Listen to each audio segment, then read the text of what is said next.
Are we on air? Is this thing Are we on on? air? Are we air? Are we air? Go ahead, drop some hearts if we on air real quick in the chat. Are we? We need on to see some air? chat I don't know. It movement, don't man. show me on your Facebook. Are we? I see me on Insta. I definitely see us on YouTube. I don't see you on Facebook. I see us on YouTube. Yeah, we're gonna have to fix this this picture thing on Insta. Studying my pain. What's up, Instagram? How y'all doing? What's up, Facebook? How you doing? You said we ain't got Facebook? I don't think. What's up, YouTube? Everybody in YouTube land, share this live. Share this live. Yeah, On Facebook, share this live. Share. Share this live, y'all. I see Instagram. Let me see. Why look? I see Facebook. Okay. Do you see me? If somebody can see me, say hey. Hey. What up? What up, Facebook? Hey, y'all. What you out here doing? Hey y'all. What you out here doing? Hey, share this live. Share this live. Let's get some motherfuckers up in here. Because I got something to say. Something that y'all motherfucking ass need to hear. Okay. We ain't playing no games. Share this live. What's up? What's up, YouTube? What's up, Facebook? What's up, Instagram? Share this live. You already said. Oh, y'all know who I got in here. Let me show y'all to my trusty co-host. Who wanna go first? Oh, of course. Of course he gonna put you on camera. His camera look a little blurry. He That's said cool. it, Mr. Autofocus. Hey, dude, just hit that top button right there. Just tap it. Yeah, like Yeah. look, it got worse. Wow. Oh, there we go. There we go. How you doing? Introduce yourself. How you doing? I'm Fam North. Mr. Pep it up. Pots and Pan Pep Audio. it up. All right, hold on. I know it's 9:30. Okay, I'm gonna do his introduction. This is the one and only Mr. Fam North, FAMNORF. That's right. You can Google him. We are here in Pots and Pans Audio Pots and studio right Pan. now, and the setup is superb. Look, Thank you. Fam is responsible for the setup, and y'all know I got Big Daddy up in here. Who is that? Look, there go Big Daddy. You hear who it is? Okay. You know what I'm saying? Done by. Look, Boom. yours truly. You know? Y'all seen it live when I was twisting up. If you haven't seen it, it's going down in the notifications on my YouTube and on my Facebook. I don't think you Instagram got it that day, but if you follow all the pages, if you in there, you in there. Look, share this live. I want to talk to y'all. I want to talk to you. Okay, share this live.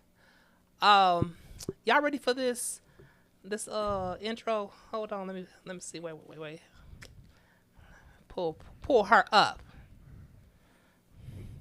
All right, I'm ready.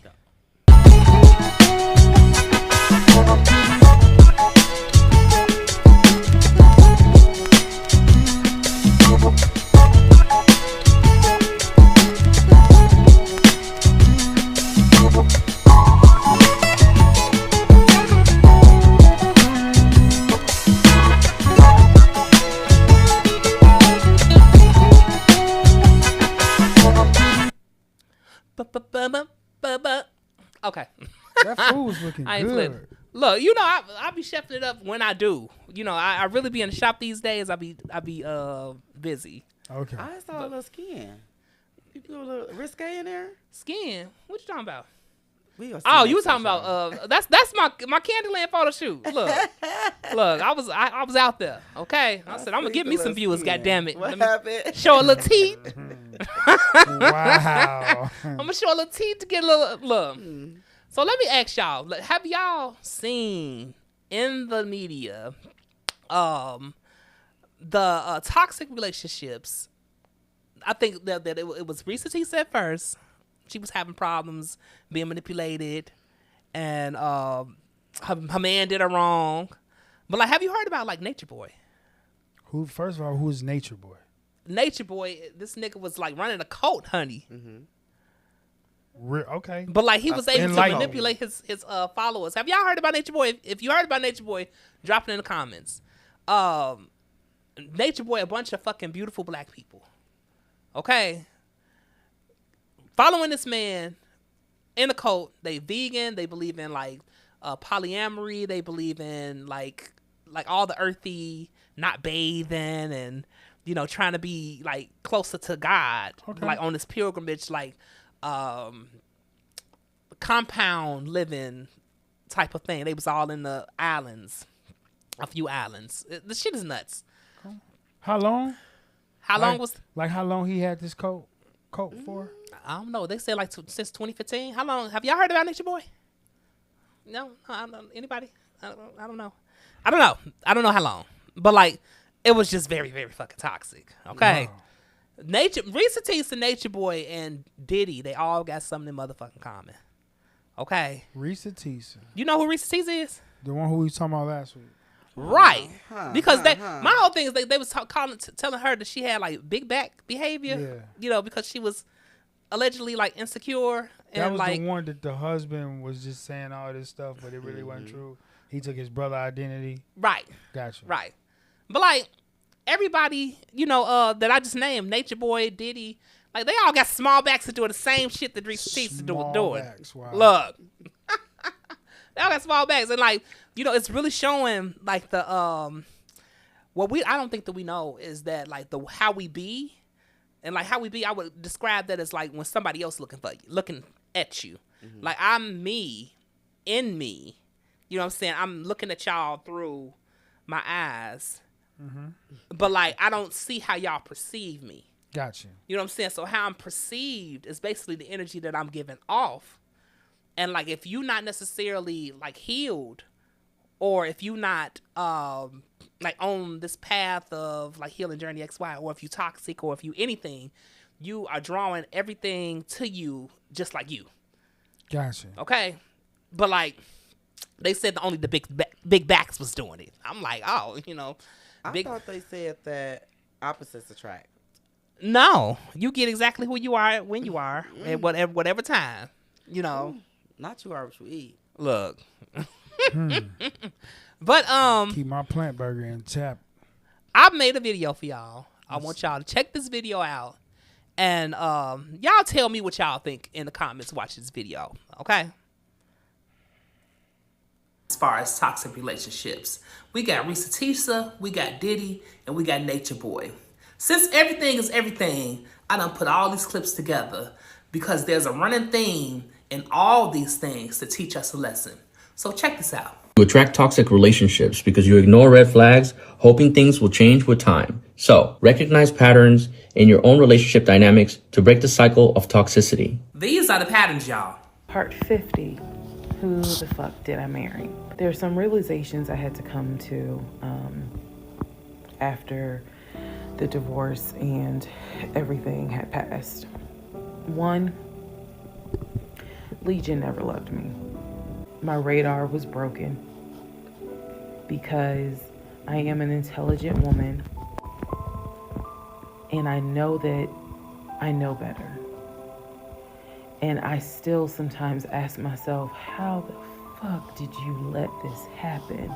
How did you let this be your story? Life whispers to you all the time. Your life is speaking to you all around, from the time you wake up in the morning and every single experience that's coming into your personal space, into your physical space. All of those experiences are speaking to you. They're telling you something about your life and about your circumstances. It whispers, and if you don't get the whisper gets louder. If you don't get the whisper when it gets louder, it gets I call it like a little pebble, like a little thump upside your head. When I was a kid, if I was doing something my grandmother didn't like, she'd just turn around and thump me. She wouldn't even look at me. She'd just give me a thump, and I'd know that's my cue to stop it, or we're gonna get worse. The whisper is the message, the pebble or the thump upside the head. Usually it's gone into a problem. You don't pay attention to the problem becomes a brick upside your head. The brick upside your head is a crisis. You don't pay attention to the brick upside your head. The crisis turns into a disaster, and the whole house brick wall comes falling down. Because I knew something was wrong. Pay attention to your instinct. Are you like this all the time? Every fucking day, and I ain't even had no coffee. You attract toxic relationships because you ignore red flags, hoping things will change with time. So, learn about your partner's past relationships to gauge their behavior and responsibility. Risa didn't want to believe what she's saying, and neither did the producer that's suing Diddy either. I like when you like this, Daddy. Yeah, where you put my bag? Daddy, I like when you scrambling and scraping for shit. No. That was you. Scrambling. What? You said, I like when you do it like that, Daddy. When you scrambling and scraping for shit.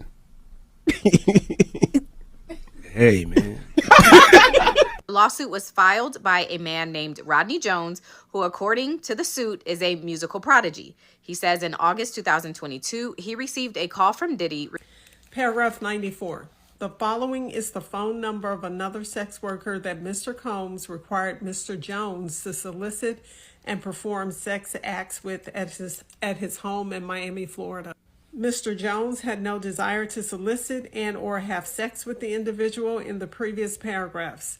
Mr. Combs used his power and influence to intimidate and force Mr. Jones into soliciting and sleeping with the individuals above. You attract toxic relationships because you ignore red flags, hoping things will change with time. So, develop self-awareness to avoid sending wrong signals to deceptive individuals. This the one that fucked me up, y'all. Because that means that people can see you, sense you, and feel you, and if you don't fucking heal, they'll prey on you. Like this nigga Nature Boy. He was able to target all these unhealed individuals to accommodate his own toxic motives and agendas. In this video, I will be teaching you how to think.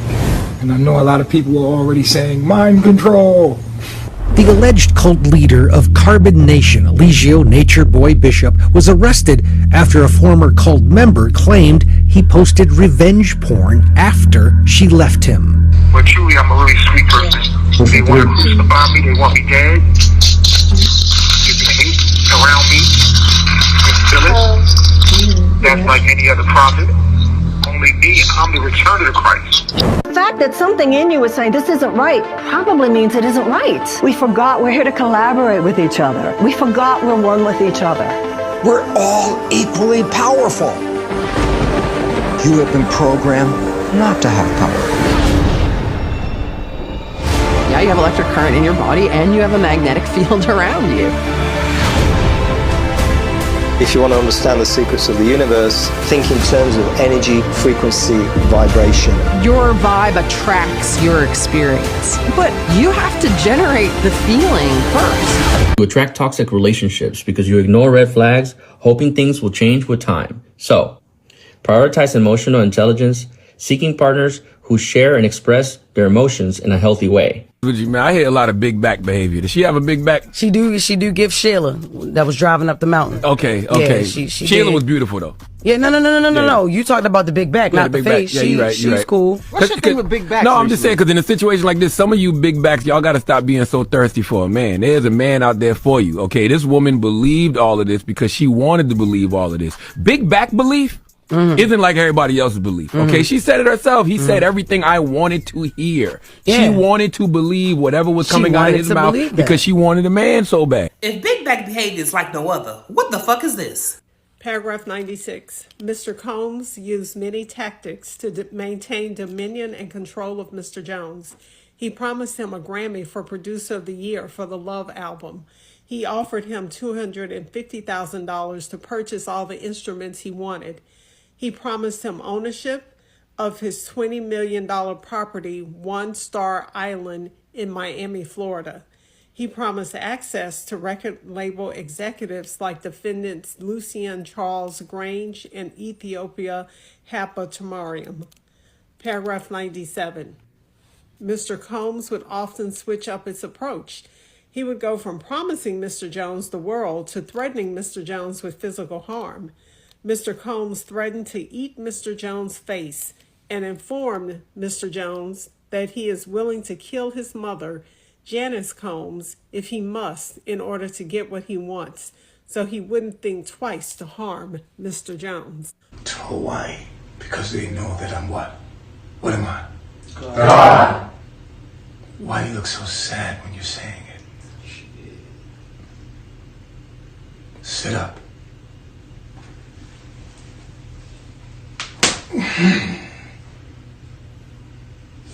Fucking, oh, you couldn't fucking be royal for nothing. You couldn't be royal for nothing. Look at you. This is why I took the worst of you to show you.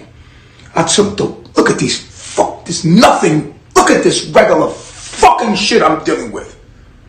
And I'm still gonna turn them into something royal, motherfucker. Look at these, you fucking lazy, oh, you fuckers. I cannot wait till your downloads get in. Oh, this shit will drive you crazy. I cannot wait till the certain dates.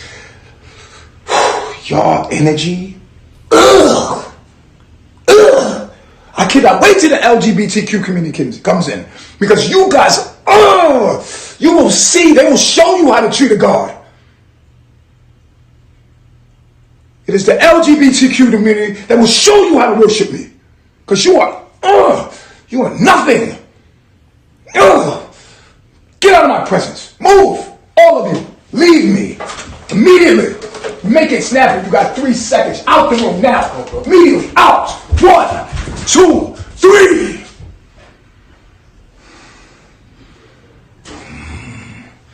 I need real fucking beauty around me. I need real motherfuckers worshiping me. And I'm ready. All that and not a big back in sight. And Summer Walker made a whole motherfucking album about it, and her back small too. The way you talk to people is the way you talk to yourself. If you see the worst in people, if you feel like somebody's always attacking you, bro, it's probably because you always attack yourself. Now, you must understand the universe is a reflection of your mind. These two mirror each other. So if you are always attacking yourself on the inside, you will notice that other people will pick up on that same exact brainwave when you're around them, and then they'll enact it as well. And this is your thoughts reflecting outwards through brainwaves, but it's way deeper than just brainwaves, bro. Everybody is you. For everything you experience is your consciousness. It's your consciousness is the fuel that animates your body. Consciousness actually tends to be more important than your body. Fuck the body. Through your consciousness, they are you. Because you're conscious to them. They fit inside of your reality, as well as you fit inside of your reality at the same exact time. It's one existence, one consciousness. You attract toxic relationships because you ignore red flags, hoping things will change with time. So, find partners who share similar core values to ensure foundational compatibility and mutual respect. We got all this shit going on around us, y'all. How you maneuver through it is what you get out of it. It's just because you make money doesn't mean you know how to spend it. You gotta know how to work the system. What system? The debt system. I run this house like they run the country. On a deficit. Rent is due on the 3rd. I don't pay till the 9th because you don't get your check till the 7th. If you pay the light bill now, I won't have money for the groceries, the rent will be late, and then you have to work overtime. You want to work overtime again, Julius? No, I don't think so. If we don't owe people money, we won't have any money at all. What are you talking about? You're under my program. That's what I'm talking about. You're under my establishment. I'm not confiding and fixing myself for you. You fix yourself to me or get the fuck on. Go find somebody else's program. Pay attention to what the motherfucker's saying. When they tell you who they is, believe them. See, my kids, when I see my son, this is how I treat my son. We naked together. My son started being ashamed of his body. And I seen it happen. I didn't want that to happen. They made him ashamed of his body. They showed him that he was naked. I did not want him to know he was naked. I said, son, look here. I didn't even want him to be in a world where he knew he was naked. I wanted my son to be so pure that he never knew he was naked. I take bath with my kids. I'm naked with my kids. I have sex in front of my kids. Carbon Nation is a polygamous group that believes in nudism, sexual education, veganism, and that members hand over all financial information to their leader, Legio Bishop. He has amassed significant followings on YouTube and Instagram. Nature Boy and Rochelle from Everybody Loves Chris running shit the same way. They running it from a deficit. A former member of his group spoke with an Atlanta news station. He literally held me hostage. He took all of my identification, my passport, my birth certificate, my social, my bank cards, everything, you name it. Court documents claim in March of 2022, Bishop raped one of his members after refusing to let her leave. He then posted, the allegation says, the videos onto his social media pages. So it's like, lock up all the real men, or all the dominant males. Let's lock them all up. You know what? I still forgive her. Bishop is charged with rape, false imprisonment, and 3 charges of prohibition on nude or sexually explicit electronic transmissions. He's pled not guilty, claiming she consented to participating in the sexual acts and has never held anyone against their will. Want to apologize if I offended anybody in any kind of way. I said it, the truth, in the wrong way. I stand by everything that I stand by. When you take their process and not do it from a deficit, but do it from abundance, you can take things around you and heal yourself. And not only form healthy relationships, but actually create from a positive place. The process is us combining everything around us, combining them together creatively in order to make a new thing. The farmer, I want you to start thinking differently in case something were to happen. I want you to remember that sustainability is about community. It's about being ingenuitive and resourceful and reusing, reducing, and repurposing. You could build a whole farm from just kitchen scraps. With the mess that's left on your counter after cutting tomatoes, you can sop it up and put it on a paper towel so you could save seeds for later, or you can put the juice directly on top of the soil. From just those 2 little tomatoes, I got 2 entire trays of toilet paper rolled planter tomatoes. If that's not an infinite food glitch, I don't know what is. Because then from the tomatoes that grow from the seed, you can then continue to grow more tomatoes from those seeds. Next time you have green onions, instead of throwing them out, cut them here and put them inside of a cup and put it in a north-facing window with some water. And in about 3 to 5 days, you'll have double the amount of green onions that you had before you started. Remember, you can do the same thing with celery and onions, just like this. The scrap butt from the celery or onion, put it in some water, just like this. This will allow it to shoot roots and you can grow onionscapes just like this. You can always compost your kitchen scraps and turn them into nutrient-dense soil just like this. Pumpkins also love compost. You can take the seeds from any melon and do exactly just like this. And if you don't plan on using any of your kitchen scrap seeds right away, you can always dry them out and put them in a bag and make a seed library for later. You can also take apple core scraps and put a little bit of sugar and water and you got yourself apple cider vinegar in just a few weeks. When you understand the hidden truth of the human heart, you can create any reality that you choose. The human heart is not at all what we've been conditioned to believe it is. It's actually an electromagnetic coil that generates a magnetic field around our body that pulls things towards us. Scientists have measured this magnetic field and it's 5,000 times stronger than the brain's magnetic field. Every emotion we have is actually a vibrational pulse that is sent through this field and is stored inside of our aura and will either propel people away from us or magnetize people and experiences towards us. Every emotion that we experience as humans is either from fear or from love. And if it's from fear, it propels people away from you. But if it's from love, it increases your magnetic field and draws people and everything towards you. I can literally guarantee you, if you make more decisions out of fear than love for yourself in a day, you will be walking around and you'll just notice people do not attract towards you. Experiences, success does not attract towards you. The universe is not working in your favor because you're not working with it.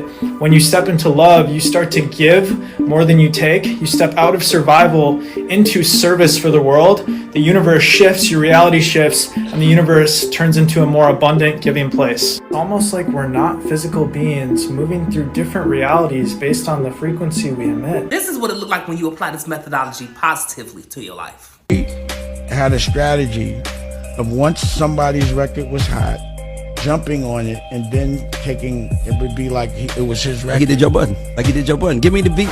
Give me that beat, fool. It's a full-time jack move. Don't worry, Skano, I get back soon. Like Ja Rule's record, Can I Get Up? Can I get a what to these chickens from all of my... That was Ja Rule's record. I'm a hustler, baby. I'm a hustler, baby. I just want you to know. That was Sparks' record. That's why he's on there like, give me that. Give me that funk, that sweet, that nasty, that gushy stuff. That's the only reason why Sparks was on there, because it was his record. So he does this thing where he says, oh, it's your record, I jump on it, now it's my record. It's almost like extortion. Oh yeah, this shit's so good. Let me recap it. No matter who you are, where you are, how you look, how much money you make, what race you is, whether you're tall, whether you're short, it don't even matter. All of us can be utilized. All of us can be preyed on. anything can be used creatively for your own benefit or your own detriment. You attract toxic relationships because you ignore red flags, hoping things will change with time. So, develop self-awareness to avoid sending wrong signals to deceptive individuals. Recognize patterns in your own relationship dynamics to break the cycle of toxicity. Learn about your partner's past relationships to gauge their behavior and responsibility. Prioritize emotional intelligence, seeking partners who share and express their emotions in a healthy way. Find partners who share similar core values to ensure foundational compatibility and mutual respect. And this is how you avoid toxic relationships. Look, let me ask y'all this though. Look, how many people do you know that are literally under somebody's program that you could think about? Fam, because like I was gonna say, you talking to us? Yeah, I'm talking to y'all. Oh, I'm not. You was looking at the screen. I thought you was talking to the people. Well, Me personally, I'm talking to I don't know y'all because nobody. y'all in here. I don't know nobody. Really? I'm under Nikki's spell. I'm under Nikki's I'm spell. right on up under. Okay, so let me go ahead and give y'all education of what I'm talking about, because like in my family dynamic, like I literally was under my mother's entire program. Okay. Seeing things, not speaking out about them, not saying anything about them, watching her abuse my sister, watching her abuse my brother, watching things and not basically sticking up, and saying anything about them. Okay. Like basically her little imp, in a sense. To where like anything that she said, anything that she needed, anything that, and basically was just keeping myself safe, insulating myself into this like indoctrination of whatever truths that she said that was based off of her own false reality to keep her safe from like trauma. Y'all ain't never seen nothing like that, no? Yeah. Yeah. Yeah, look. When Because you like come that's from what I'm that talking point- about. Like here it is, her trauma insulated her to where like she started to create. Okay, and she created kids. And like in those kids, she started to create a house. In those house, she started to create behaviors. In those behaviors, she started creating habits. In those habits, she started creating methods. And like throughout that, everybody started developing personalities. Throughout that, like she started managing that based off of her own fantasies, based off her own fears. You know what I'm saying? To keep her safe from trauma. It's real simple when you think about it. Yeah. And like, I'm doing a series called about why black people can't get along. Some would say that's a mother raising kids, but when you break it down like that, right? It's My question is like, here it is. We're struggling in the music industry. We're struggling creatively. We're struggling with movies and acting. To find individuality and to find free expression in a sense. Like, whose program are you under? Because the first thing it said is like you have to be self-aware, to set the proper boundaries, around yourself. And then like it literally tells you, and like step by step, I went through that, but didn't have no names for it, and like once I went through that shit, I had to like me doing that, it broke the relationships necessary. And that was just me like separating and making a new pattern. Like once you it's kind of like how the brain works. When you learn something new, it creates a pattern in your head. So now when you go down that path, or if that pops up, if you're in a situation where that needs to pop up, it's already a path in your brain where it can get to it. Right. You know what I mean? So you exiting out that bad habit, creating new paths in your brain to where it's like, no, we're going to do this now. We're not going to do that no more. Right. Like they were saying, when you see those habits and you know they bad, break them. Right. You keep going to them. So, yeah, that makes sense. Better, you do better, boo. Yeah. CJ, you got anything to add to that before I bring my girls in? No. Let's bring them on in. I want to hear what they have to say. Okay, hold on. I'm going to ask them. Let me unmute everybody's mics. Let me see. Hey, can y'all hear me? Let me see. We can hear you now. Boom. Momo. What's up, girl? She went to the bathroom. Mama went to the bathroom.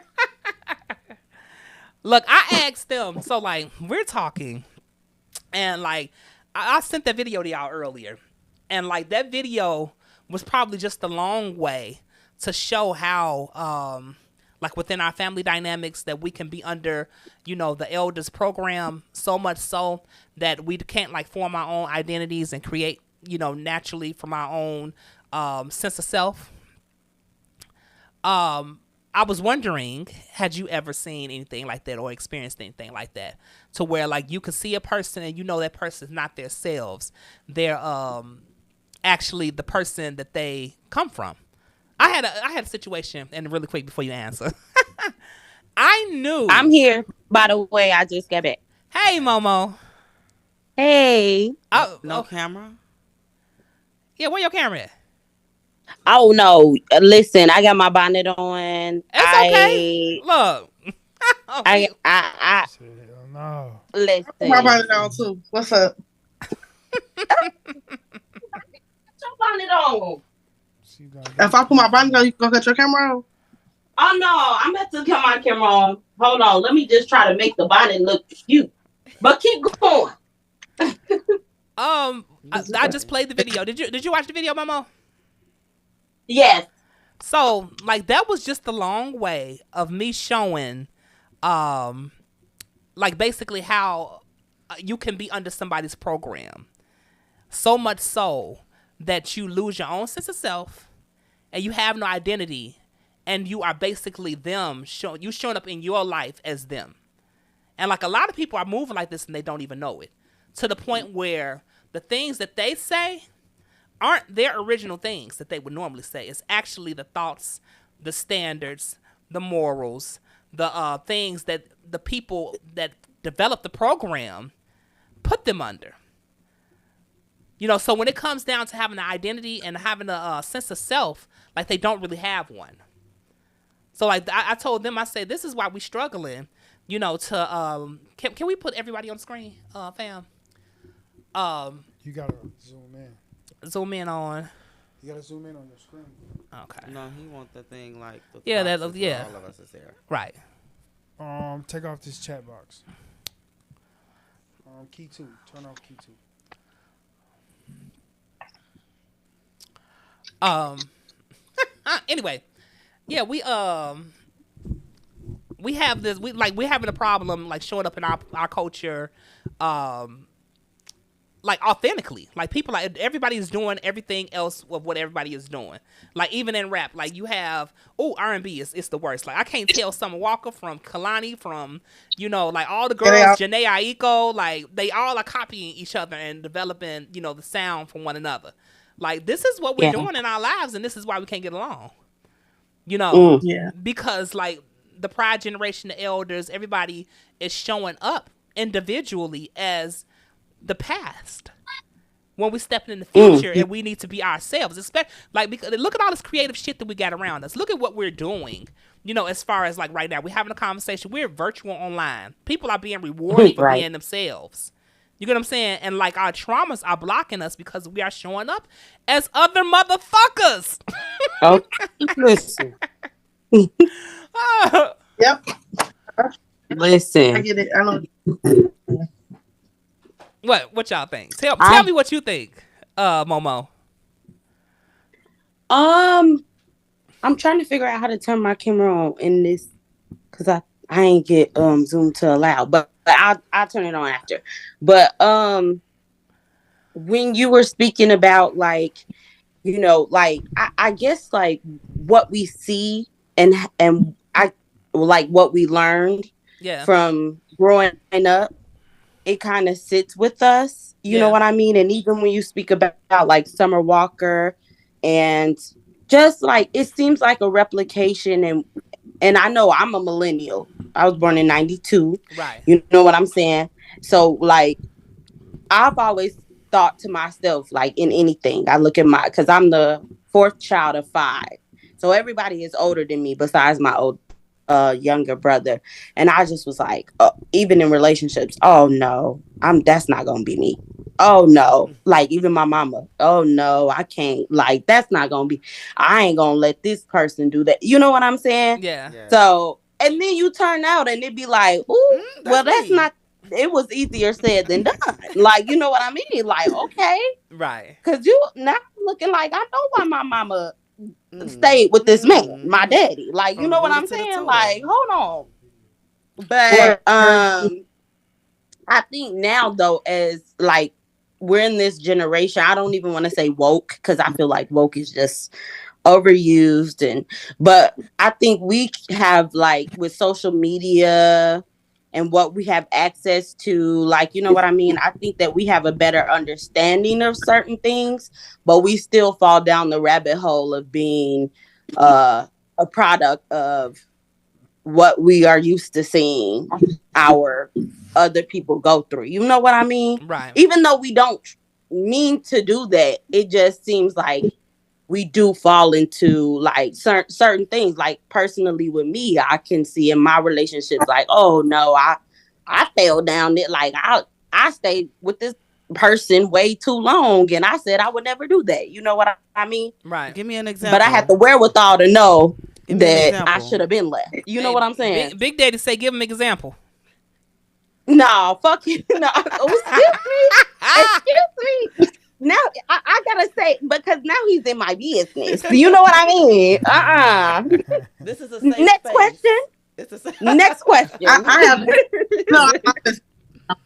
I totally get it. You know, growing up and seeing things like whatever you're exposed to is all you know. And for the longest time, you feel like this is your idea of reality. Like this is where reality is, and it takes for you to have a really strong mind to branch outside of that and seek something beyond what you know. Because I was in Chicago. You know, I grew up, born and raised in the streets. I saw my parents doing what they were doing and saw people engaging in a certain way. And I'm like, this is what life is.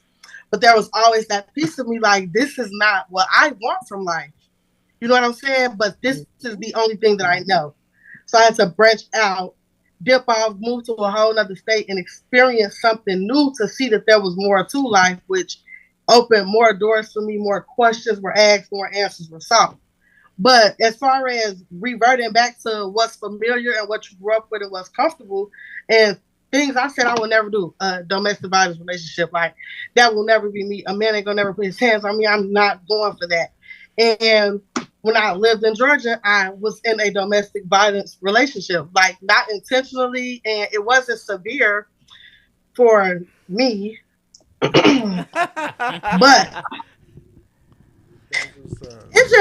it could have gotten really bad. And I see how I stayed, because the first time it happened, like this guy was cool. Like he moved in with me. He was helping me pay the bills and stuff. And when he lost his job, I wasn't tripping because I'm figuring you go get another job, right? Like I don't know. I judge people based off what they've given me. So if you show me you're an honest person, you're a hardworking man, that's what I'm believe you to be until you prove otherwise. So hey, you we got visuals on Momo. I'm so sorry. Hey, I heard what you were saying too. It just turned off like, when I was. Okay, you want to reconnect your camera? Yep. Yeah, period. And they're like, what do you have? But I'm like, he lost his job. I think he was out of a job for like a week, maybe 2 weeks. Like one pay period had came around, and it wasn't even time to pay the rent again. So I was definitely not looking upside his head.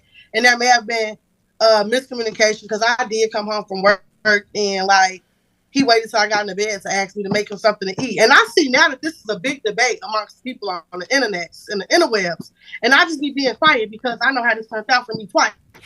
So I just got into bed, like I've been at work all day. You don't have a job. Respectfully, I did not say that. I did not give you that. were thinking it. But I was thinking it. Maybe I did think like, I hope this nigga don't ask me for nothing to eat. And then he did it. So I probably was already ready. But nonetheless, like when he did, I was just like, oh, that's all I got for you. I'm crying. If he would have wanted to eat that, he should have. But I should have offered that because he got upset. He should have offered it because you just got off working and you been laid up. I went and made something to eat. I asked him, do he want something? He said no. Okay, shoot, I'm finna lay the fuck down. I took my shower, washed my ass, and got in the bed.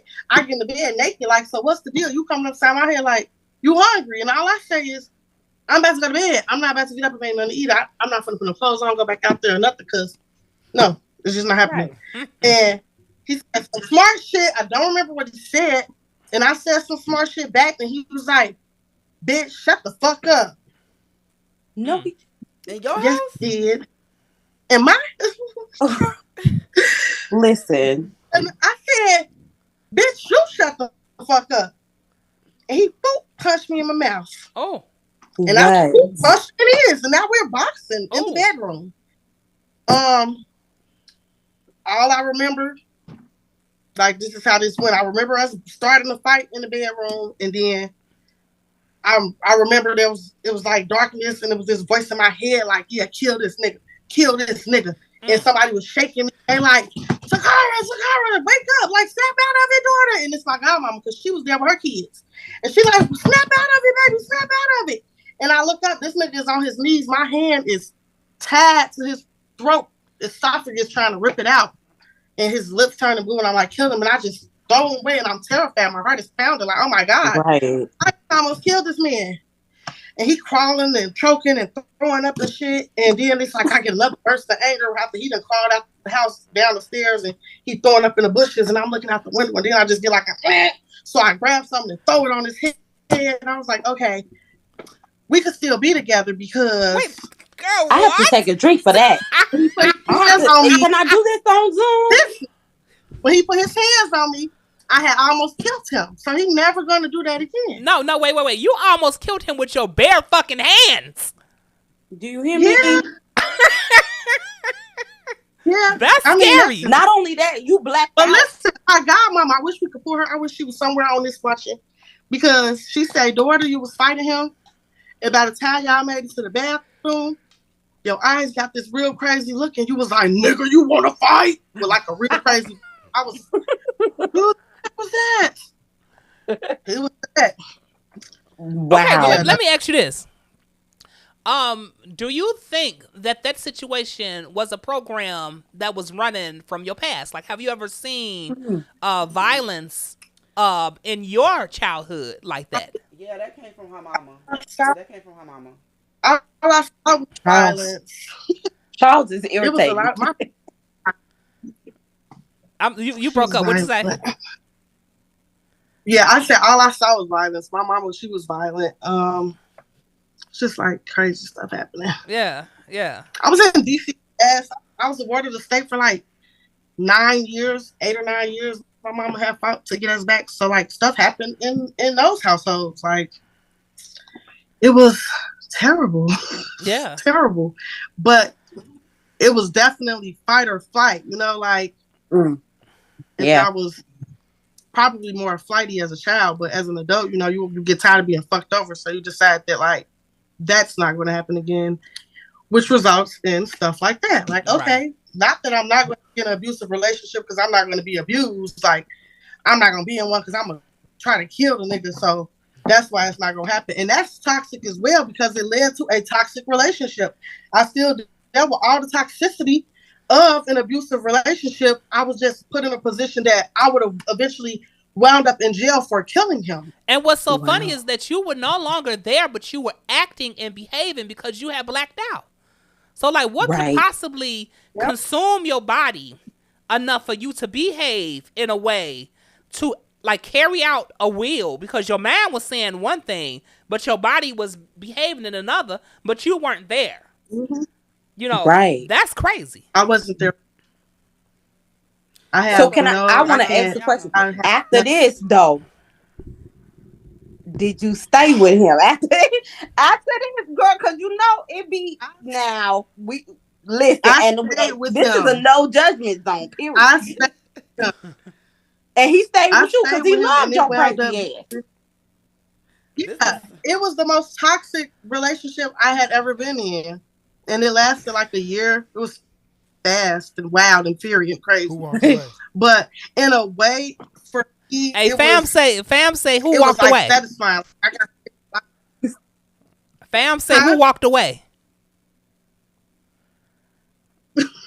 Me, I almost killed him. Yeah, right. And the brand new And by time the look in split. her eyes, she said she'll do it again if that nigga try her. My nigga almost killed Wait, put the camera on Charles. What?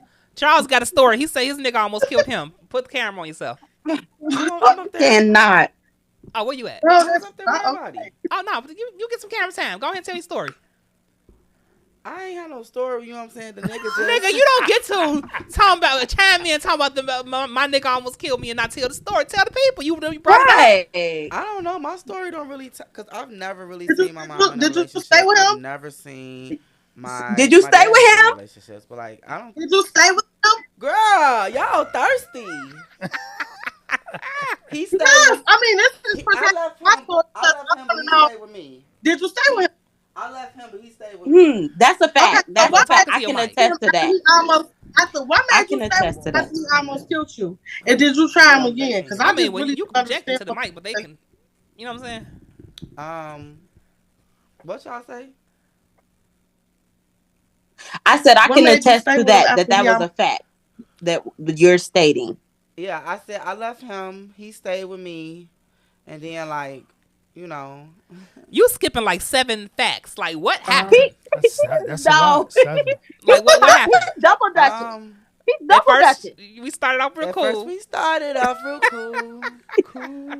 The first time we ever like, probably the first time we ever put our hands on each other, I think I went up to his job. I told him I was gonna come up there and whoop his ass, and I went up there. What was you finna whoop his ass for? Yeah, like why? Why did you make that phone call? Dang. Okay. And why'd you even give him notice? Why'd you give him notice? Because you actually went up there. So what? It's not a snake. It's not a snake. I want you to know. I want you to know what Oh, you yeah. did. Notice, I I'm want you to know the repercussions, and I want you to know. I want you to be fully aware. You know, so that we can talk about it afterwards. So what had happened was I had all his passwords to his social media. I had took it, and he thought he was slick because he had to like delete his stuff. Woo woo. And I swear to God, it was God, because I was scrolling on my Facebook and I saw this boy. And I was like, this is like my ex type. I mean, I was like, this is like my nigga type. And I literally went to his messenger and searched the boy name, and all the messages pop up. So I look at the date, and I'm like, I went through these dates already. So I scroll down, and I see that the messages aren't in the inbox, but when I search the boy name, it'll repopulate the messages. So I said, oh, you ain't even slick, boo. So I'm sitting there, and I'm reading it, and I'm just like, I start sweating instantly. Like, this nigga's nothing. So I text him. I'm like, you know what I'm saying? You was talking to this boy who I'm finna come beat your ass. And he was like, I don't even know what he was saying. He was like, oh, trying to lie. He said the boy had just lost his daddy, so he was trying to reach out. Bitch, who the fuck are you? So, like, console a bitch that lost their daddy. Like, bitch, somebody finna lose you, and I hope somebody console them like you was finna console this boy. So, hey, he was a grief counselor. Girl, I go up there. He at the desk. He worked like front desk for this apartment building. So I go in there or whatever. He at the desk talking to his coworkers and shit, having a good old time. I go in there. I'm like, step outside. He was like, you really finna woo woo. So I got loud. I was like, I hit the desk. I said, I said step outside. So then now everybody get to looking and stuff. So he like, okay, I ain't finna come. I'm finna come. I go. So we walking outside the door. It was like double doors, like when you walking out of the building. So I guess he was under the assumption that the doors lock automatically. Like they like after a certain time, like the door lock. So I'm walking in front. I ain't even looking back. I'm like, let's go. So I'm walking. I know he behind me. The man thought the door was like after that time where it locked. So he muffed me from the back. Once we got like to the door, muffed me and tried to close the door. When I tell you, he pushed that door, it said boom and bounced right back open. Like if y'all could have saw the look on his face, he was so salty. I don't even know why, cause I definitely would have bust through that door. But you just muffed me. Is you cool? But so, not is you cool? The door bounced back over, so he like, I'm like, yeah, stupid. Now let's go. And I opened the door and I had like snatched him out a little bit, boom.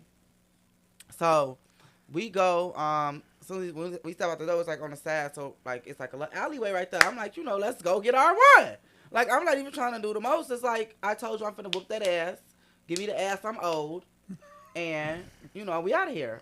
So, boom, get out there, boom, tussle real quick. He couldn't go back to work because I had ripped his shirt up and all that or whatever. So he was messed up. So, but my cousins them, because we was at my cousin dinner. Mind you, we was at my auntie dinner. I left the dinner because he had me fucked up. We was at Ruth Chris. I left the dinner. Okay, with the stuffed chicken. With the stuffed chicken, the big one, not the little one. Come on. So I left the dinner. Yes, mind you, they knew we was arguing because I'm steady going to the bathroom. I'm yelling. I'm stepping out the bathroom like ain't nobody heard me. They done heard me in there and everything. So they like, is you gonna be at the dinner and woo? Like they was like the family getting in and out. I'm getting hot and irritated. I'm like, let me just go. So I left. So my cousins was already like after the dinner ended, they was on their way up there. So they was following my location. So they end up catching us in the alley fighting, and then after that he had no job no more. I mean he couldn't go back and work because his shirt was ripped up and stuff. So he hopped in the car with us. Maybe we ended up going to the bar. That's insane. That is insane. This nigga got his ass whooped, lost his job, and then got right. And all I got is a cheating, broke, no job, having ass nigga. You know what I'm saying? So bald head. I mean, bald head. His hair left him. What you think he was gonna get? A nigga that act right. I'm like, why did our parents whoop us?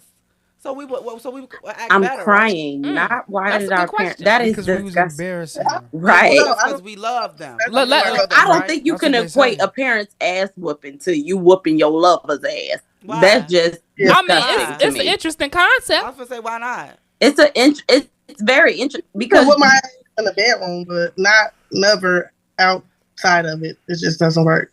Outside of honestly, to me, like I think that's where I draw the line. Like you can never. You can never put your hands on me, and I don't look down on anybody in no type of situation like that. But I just you can't put your hands on me. That's when I draw the line because I just feel like. Who needs an ass whoop? That's crazy. That's ridiculous to me. I feel like I need one. Yeah, you're like the but Momo, like that's programming. That's programming. Yeah, like in his cipher. No, cipher. No. Somebody told her if a nigga hit you, leave. So now she programmed. Okay, well let's say her cipher. Okay, wait. Since he would like to flip it, let's flip it. In her cipher. Like she did not experience those kind of things, or form the awareness that type of shit was okay. And if she did, like she broke off and like made a new kind of existence for herself, where she like, I'm not gonna tolerate that shit, Right. However, you see the value in it, where it's like, oh, this is something that's needed for me to be able to communicate. Yes. But right. So my thing is, go ahead. I'm sorry. No, that's based on what you observed in your own cipher. For sure. And to be honest, like I think I've never seen, or let me not lie. I've seen someone put their hands on my mom, and automatically, like I'm literally I've gotten into a fight with my mama boyfriend because. That was the first time I think that I've seen somebody put their hands on my mama. Like, yeah, they've argued, but you can't touch her. Like, you know what I'm saying? My brother got the gun. Like, it's for real. You know what I mean? I don't even play like that. We don't play like that. I was raised, it's 5 of us and it's only 2 girls. So I was always raised like, nobody can put their hands on me. Like outside of my family, I fought my brothers and sisters. We fight, we box. But nobody can put their hands on me, not even like friends. Because my brother is coming. Like, you know what I'm saying? I was just raised like my brothers are coming, and then me, I'm coming. Like how she reacted when he put his hands on her. Yeah, and you lucky my brother wasn't there. Or like, you know what I'm saying? Like you lucky it was me. I have big brothers. Right. That's because I have big brothers. I got to 8th grade. I moved in with my big brothers. I was in the house with 5 older brothers, and we were fighting like all the time. And they did not play by me. And the first time he could ever put his hands on me, it was not a man I was dating. It was somebody my sister was messing with, and my sister tried to get business out there, so I put her business out there. And the dude punched me in my mouth, and I bust his head up with a pole, and then called my big brothers to come beat his ass. But when they got to his house, his family said he was still in the hospital from me hitting him with the pole.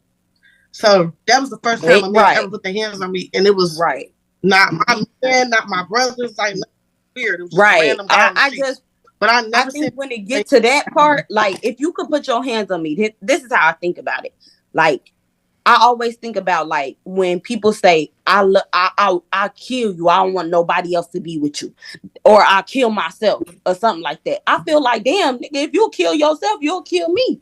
Like, you know what I mean? And I just love me enough to be like, okay, like, you know what I'm saying? Like, I'm not ready to leave this earth. I have things to do. You know what I'm saying? Like, just you. Like, cycles, they feel like that is acceptable in some people's cycles. Like some girls like that though. Like, let's just keep it a buck. Some girls think that, oh damn, this nigga said he put a gun in my head. The real bitches. The real bitches. Like, you really love me. The real bitches know what's up. Y'all just be ready to quit and leave a relationship. That's why y'all don't have no man. You sitting over there single. Look, Erykah Badu said the cipher keeps moving like a rolling stone. Like, if you are going to fight for a relationship that you are getting fought in, like, the kids are going to get fought. Like, the whole idea is, like, you do whatever you do anywhere, you do it everywhere. You know what I'm saying? And it's like the buck gotta stop some fucking well. You know? Yeah. To where, like, how much violence do we enable, you know, from each other to each other, and then when we talk about each other, we talk about all the violence that we experience from each other, which was passed down from generation to generation to generation. You talk about people who are oppressed for 400 years, you know, who were enslaved, you know, for longer than that. So, you know, it sounds like that we just repeating the pattern on each other. This is programming, you know, when it's all said and done, and it takes for one individual. What you say? Willie Lynch. Look. That's what Willie Lynch did. That letter was deep. That letter was deep, though. Like the breakdown of the black family and the black communication, like that. Yeah. And I see those methods effective so often amongst the people in the youth. Like, and sometimes I might feel some of those traits on myself, and I break out of it because I'm continuously being aware of this. Like, it's a conscious effort to break the cycle. So, but the mass, they're not like that. The masses of people, they're not like that. Most of them, I don't even know how to explain it, because we all are aware of the Willie Lynch letter. We all are aware of what we went through as people. We're all aware of our history. We all have been. But they dress it up as like this sexy, you know, trendy. You know what I'm saying? Thing to where, like, you're right. It's got a little bop to it. Right. It's fashionable. You can put it on. You can wear it to the club. Become a trend. Right. Toxicity has become a trend on social media. Everything that and so, like, when even now, like, when you get the youth, you get the future. That's our future, right? Right. And even so, still, like, me and my, like, 1992, I'm 31, but even like you'll see that and you'll think that I'm in a relationship, so I'm not the only one going through that. Like, you know what I'm saying? Like, so you be like, oh, okay, so it's not just me.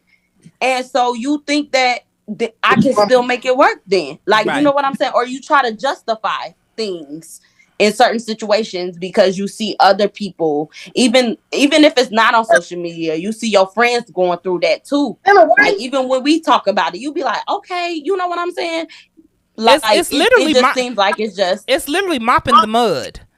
You know, like, here it is. You decide to make up your mind that this no longer serves me.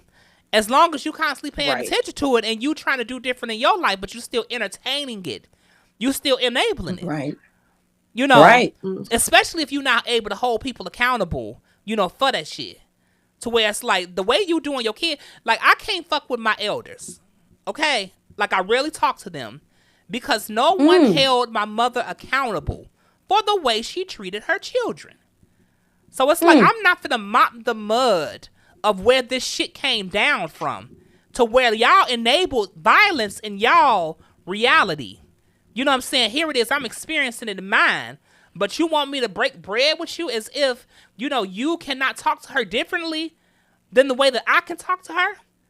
Like, you not on my side. We gonna take a drink for that, Super. Look, you on her fucking side. And like, I can't fuck with the ops. That better be water. Right.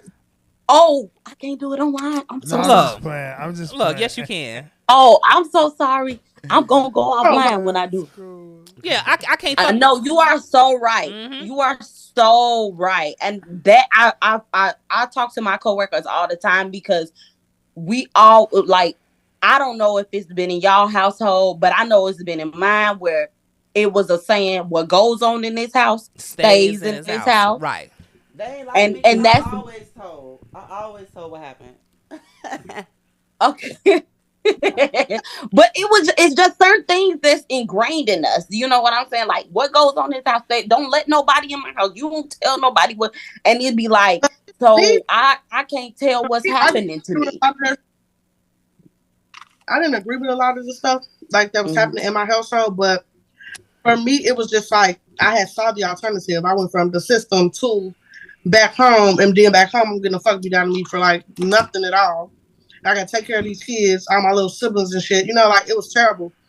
But the system that I was in prior to that was even more terrible. Like my sister got kidnapped, my foster dad was weird, and all types of crazy things were happening there. So I was like, this is better. I'd rather be here so I won't tell what's happening in this household because if it makes me end up there, then I'd rather tolerate go this. This like this more, is the basically more enablement. But like just from lesser evil. Yeah, right. I read that comment. Exactly. So, but all the things that's crazy. So like Kim said, I got a comment. Kim Stagg said, and that's the problem in my Eddie Murphy voice. This is a bad house. Hey Kim. No, for real though. Like, why we can't say what's going on? It's like, what the fuck? What's going on in that house? Yeah, that we gotta hide. What's funny is like here it is with all the turmoil and trauma that we experienced in our own houses and shit. The first thing we did when we left was to go find more.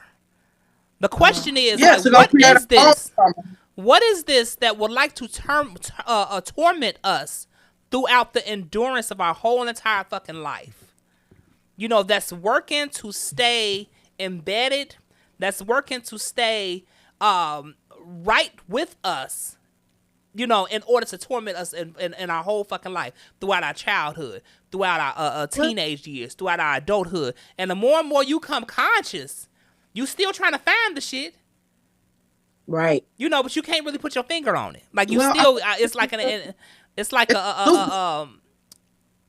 I don't know, like you just can't get beyond the fucking shit. Like what do y'all think that is? It's a cycle. Yeah.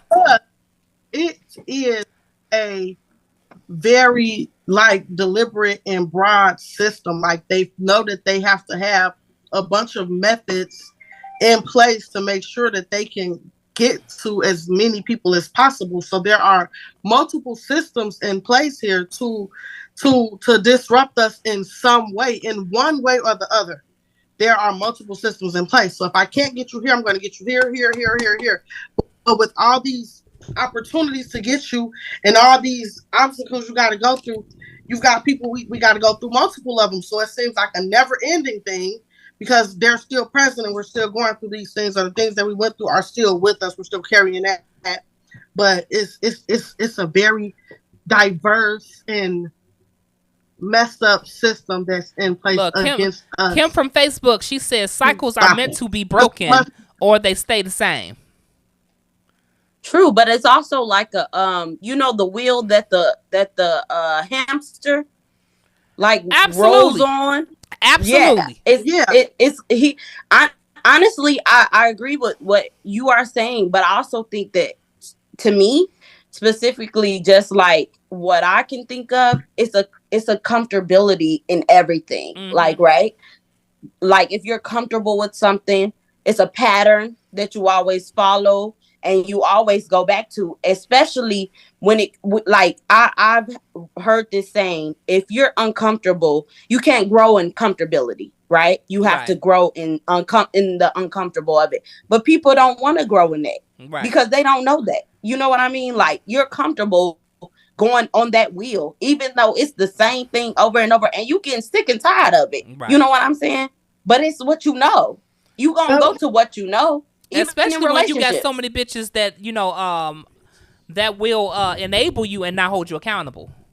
True, because it protects, very true. It protects the very system that is meant to be broken.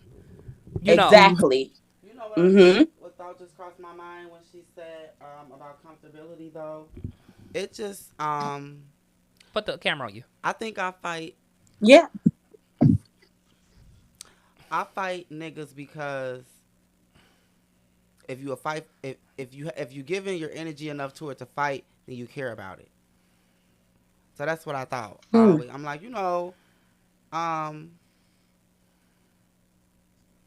we fight because we care. That's what in my head. I mean, but like maybe the fight is not a physical one.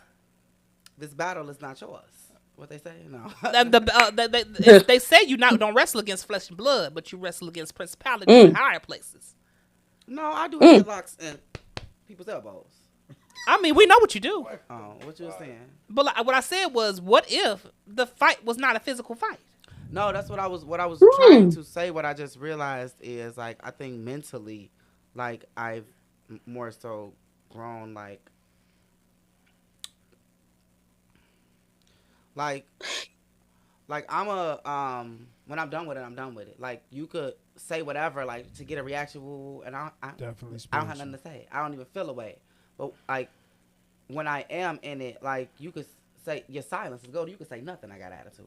You know what I'm saying? You could say, I got attitude. You know what I'm saying? And I just felt like, so I felt like, oh, if we fighting, that mean you care. So like, if you pick it with me and we fighting, that mean you care. I never looked at it like, oh, y'all fighting. Yeah. I'm like, after we I finish get it. fighting, Well, maybe that we finna get something to eat. Have you ever thought about that? Just protects the normalcy of the enablement and the lack of accountability for people's behavior. Yeah. And you called it caring, and you called it loving, and you called it all these things where in all actuality it was just people not being accountable and not and enable each other to act badly. That was a deep ass brush. Yeah. If I could just interject too with Charles, because I know him on a personal level, I also think it's because Charles has a hard time with when it comes to like love. Like, Charles didn't hug for a long time. Like, you know what I'm saying? Like, it was you know what I mean? Like, it was just I don't know what it was, because Charles really rarely opened up. Yeah. So it was like, even with me, like, you know what I mean? Like, I'm just his friend, so I'm trying to give him a hug. You know what I mean? Like, I can remember where we were when Charles first like cried to me and let his feelings show. And it's just like, I think that also, I do think that it has something to do with how he was raised, like how we all were raised. And as men, you were also raised to, like, you don't show your feelings, don't show no emotion. And I think that stayed with Charles for a long time. Absolutely. So if anybody even tried to be like, what's wrong with you? Like, you okay? And Charles hides it with funniness or like, being shady or, just trying to cheer somebody up or whatever. But at the same time, like, if you give an emotion to somebody, he didn't really reciprocate it in the way that you would think that was naturally able to like a person would reciprocate it.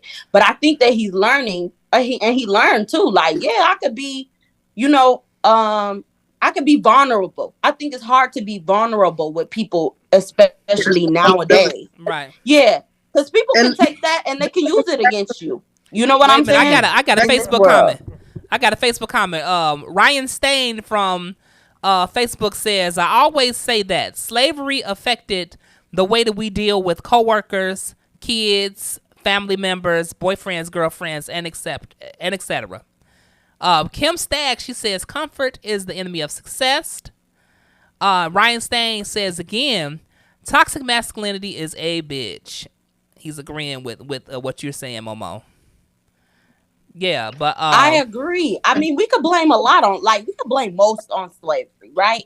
Yeah. Because we don't know what happened in Africa. Like when we was in kings and queens. You know what I mean? Yeah. Like we don't know that. But I mean, what you describing, Momo?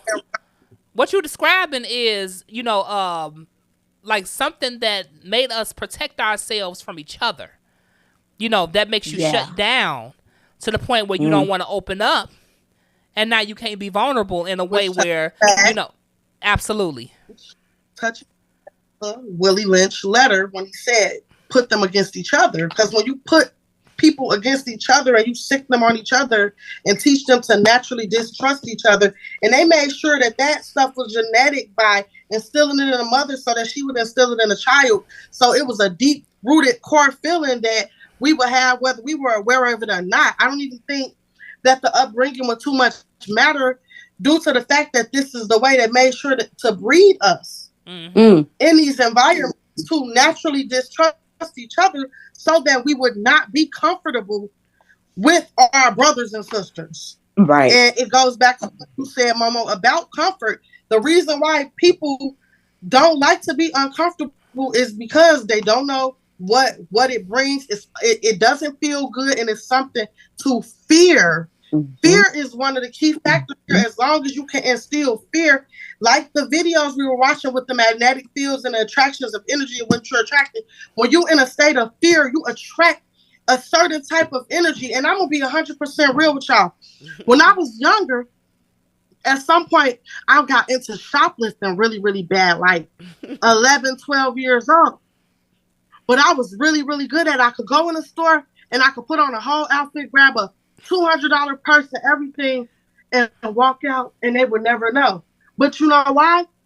I didn't have an ounce of fear. I felt like all this stuff belonged to me, and it was mine to take. I wasn't like boosting or grabbing all type of things, but anytime I would go do this and I would have someone else with me, and that element of fear would come into it, for whatever reason, it would attract the authorities, the scrutiny, the eyes, the mall patrol, security, whatever.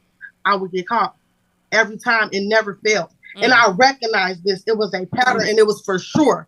So fear is an attractant. It attracts something. It's magnetic to something, and it's not good and positive energy. When you fear and you're in places and positions and conditions that you're in fear, it drives your thoughts, your feelings, and the people that come towards you. So now you got the predators preying on you because they know that you're afraid, that you have fear. Now you're a target. So Willie Lynch and all that stuff that they were doing, that was one of the key components to instill fear in us in one way or the other. Because as long as we got that fear, our vibration down, what we're attracting isn't what we're supposed to be attracting, because it's activating our flight or fight. It's activating our mechanisms and systems so that we're overstimulated. We're overly out here trying to survive, because that's what we're, from the things we're consuming to the things that's on us, around us. It's so many things in place to just make sure they can activate a little bit of fear, because they can control our energies for the most part. They can control our dynamic, our story. They control exactly what you manifest, because all of your fucking senses are off. You don't even know where you are. Of course, you don't know who you are. You don't know what's going on. You don't know what's going on. Right. It's just chaotic. Absolutely. And that leads to you're tired, we're worn out, it's so much. We don't even got no sunlight. For real. Where's the sun? Chicago has always been a place that kind of puts me in one of my lower vibrations. When the winter and the fall and the seasons come and there's not a lot of sun and there's not a lot of water, like the only way I can tolerate Chicago is living right by the water, right by the sunshine. Like, if not, I get really in this depressive state. Like, I have to go seek the sun, go be in the sun, go be in the water, see the water. Like, where's the sun? And the people be walking around pressed as hell. They be pressed as hell in Chicago. They are very upset and angry. They're doing all types of crazy things. It's not fun. Look, wait a minute. I got a comment from YouTube. It's from the Upper Echelon podcast. They say, "Hey panel, I'm catching up on work and enjoying the dialogue." And they left a heart. Thank you. Aw, thank Shout out to you. the upper I can't make a echelon. heart, but this is half a heart. Cause she holding her drink on the other one. Oh, shout out to the Upper Echelon Podcast. Hey, make sure y'all go like and subscribe, follow them, and check out all the content on the Upper Echelon podcast. Yes, shout out Upper Echelon. Okay. Y'all got some upper echelon Yeah. Negroes over there on y'all panel? Oh. I wonder if they went to a HBCU. It sounds like some kings on there. Wait a You know minute, I what got I'm another one. House mean. Ryan Stain says, same here. I feel you on that. That's facts. I always say that we are rowdy people because of the lack of vitamin D. So what I was saying in that video that I played was that you can literally take those 5 elements that affect all of your senses, and you can heal yourself from all of this stuff that we're talking about. Okay, in a combination, and you can do it in like different kind of ways to where like everything becomes, you know, unique and special. You know, too, especially like when you paying attention to how you feel walking through a park, or how you feel, you know, laying in the sun, how you feel being in water. Like all of those like magnify your prayers. All of those like make you like feel clearer, and like make you have more sense of yourself. You know, so you can know how to navigate, you know, this asteroid field of emotions that we, you know, are going through. Yeah. Yeah. I totally agree. People say they experience seasonal depression. Like when you were talking, Queen, yes, Queen.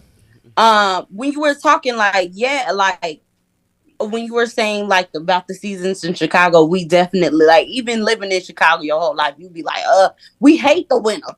We don't want the winter to come. You know what I'm saying? Like, but this season has been a little bit better as Chicagoans. We could say we've gotten good. You know, it's been spring all damn winter.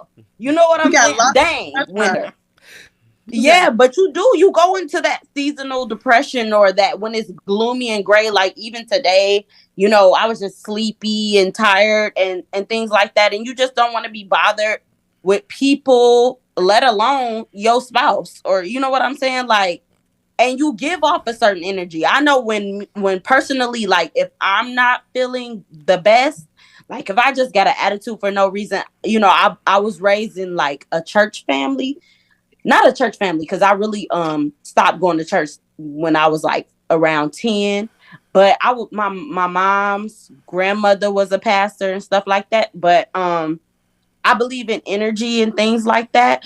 Like, so I try not to be around people if I have energy over me, or like a spirit. We say spirit. Right. Like if I have a spirit on me, I just don't. I because I don't want to give that off. We say period. It sounds like you're describing that time of the month. Girl. No, that's for anybody. That's for men. That's for women. I think we could all sense when you know, like you just irritated for no reason. Like, you know what I'm saying? I mean, not even for no reason. Like if you wake up mad in the morning, it's a spirit on you. Let me ask y'all this. Woke up. Let me ask y'all this, since y'all women. Did you know that you can use your period to strengthen your rituals, your prayers, your, you know, everything that you do? If you sync your period up with the moon, you can use it to channel and manifest and do all that. Have you ever heard that before? I've heard of that, especially with the moon. Yeah, I've heard of it. I just never considered it because my thing always been so messed up. Irregular. That bitch come when she spotty. want. That bitch come when she want. Like, we don't have time to be manifesting when we cramping and rolled over. You know what I'm saying? Yeah, Super. Like, yeah. we just balled up. You know, like nobody's that. We're kind of hoping it doesn't happen. Right. Y'all like me, happen, or are you pregnant? Especially the ones like me. I ain't had no sex. What that lady say? Okay. Just be hoping, man. Just stay away. Look, well, let's talk about sex, because like they out here using sex as a energy harvesting tool as well. They rich and try that out. And like I can speak for myself. Like here it is, y'all are fighters, okay? Like I am a fucker. So like when I feel fear, like I go fuck. You fuck the fear away. What so you like, a Scorpio? What is your sign? I'm a Virgo. No, I know. Should have known. I know exactly where you're coming from. With that. I'm a Virgo. I used to take a lot of and anything sexual. Like always my power. When I was younger, that was always very powerful for me. Like I used to love kicking it with the guys on the block, and then they all just start asking me to suck their stuff or whatever. Like I don't know if I talk like this. They all just I'm finna get into it, so you go ahead. Like, oh yeah, they always be like, yeah, you gonna suck our dicks? I used to be like, oh, right here in the hallway after we smoke, and then they all used to be sitting there ready with their hard dicks, and I used to just start cussing them out. Like a crazy person. Girl, I'm like, what did you think that I would suck all y'all motherfucking dicks? Y'all some dirty ass niggas. What the fuck did y'all ever do to deserve me to sit here? Child, me and my friends used to do that shit for fun. We used to do that shit for fun every day. We literally were prostitutes for real. Or worse than prostitutes because we wasn't getting paid for the shit. You know what I'm saying? Right, where like it became like a competitive, sport to where it's like, let's see how many dicks we can suck today, type shit. Yeah. See, I ain't never sucked them. I just like to dick tease them. That was the fun part for me. Like, I had to pistol whip. But they boys are way nastier. You know what I'm saying? So, boys are nasty. Come on now. Speak on this, super. Freakier, nastier, freaky. I don't know. What's the difference? Tell me your because like a nigga just want to get that nut and they're like, okay, I'm good for a minute. Girls be want to nut. Like, yeah, no! That's right. Because we can nut multiple times. You have to wait. You have to wait. I have sex all night long. Like, when I do have sex, it makes fun for like a like, no, I'm old, baby. Give me 15 minutes. Like, I'm good. Give me a wham bam, thank you, ma'am.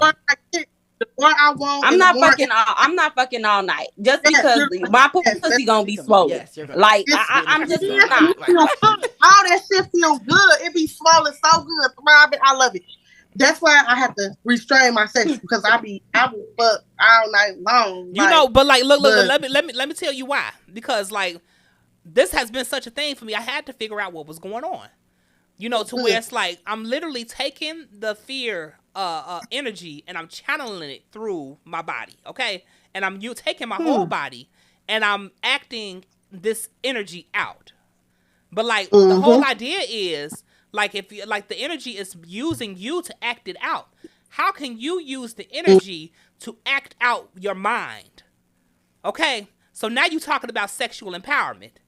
Okay? So when you say that, I want to get a hold of my energy, that what you're saying is that you want to use your energy creatively in order to act out your mind rather than act out your fears. Okay? So like when I like they have a such thing as called manifestation, masturbation. They have a such thing as tantric sex. They have a such thing as like where you basically are like being with a person and you can like harness, the energy of being with them in order to make your intentions, amplified. But like, I can imagine as a woman, though. I can only imagine as a woman how that can be like, super resourceful, for you all because like Charles said, y'all just like to, and y'all can go. Charles don't know. Charles don't know. No, well, I know personally because my first girlfriend was wearing me the fuck out. Like she was putting that pussy up on me. I was running away from her like, girl, I can't take this. Now she was running from me. She was trying to fuck too much. Okay, I couldn't handle it. I could. That's the car wreck. She won. That's the car wreck. Like, I want to ask you a question though, Super, before we get into it. When you were saying like the fear that you had, right? It like you were using your body, like if you did, but how did you realize that was happening, and did you like break out of that? So like what I realized there was a pattern that I had to get a hold of during COVID, because like before COVID I was celibate for like maybe 11, 12 years. Okay, no sex, no masturbation, no nothing. And like I was literally holding on to my energy and I was using it like in a different way. I was like, I was working out crazy. I was, going to school. I was like working at the shop. So like I was like literally curbing anybody who was trying to like vet me sexually. COVID came. I thought I was gonna lose that fucking job. I thought I wasn't gonna be able to do what I was gonna be able to do anymore. Locked in that fucking house, and what I started to do, fucking. And like I was literally like just the way that Queen says how she had that man's throat and she was blacked out. She had blacked out. You was like unconscious. Like I blacked out and my body was just it was just a revolving door, niggas. Like you can get them through. Yeah. You know what I'm saying? And it's like I'm witnessing this shit. And it's like I have to stop. I have to stop. Like what is you doing?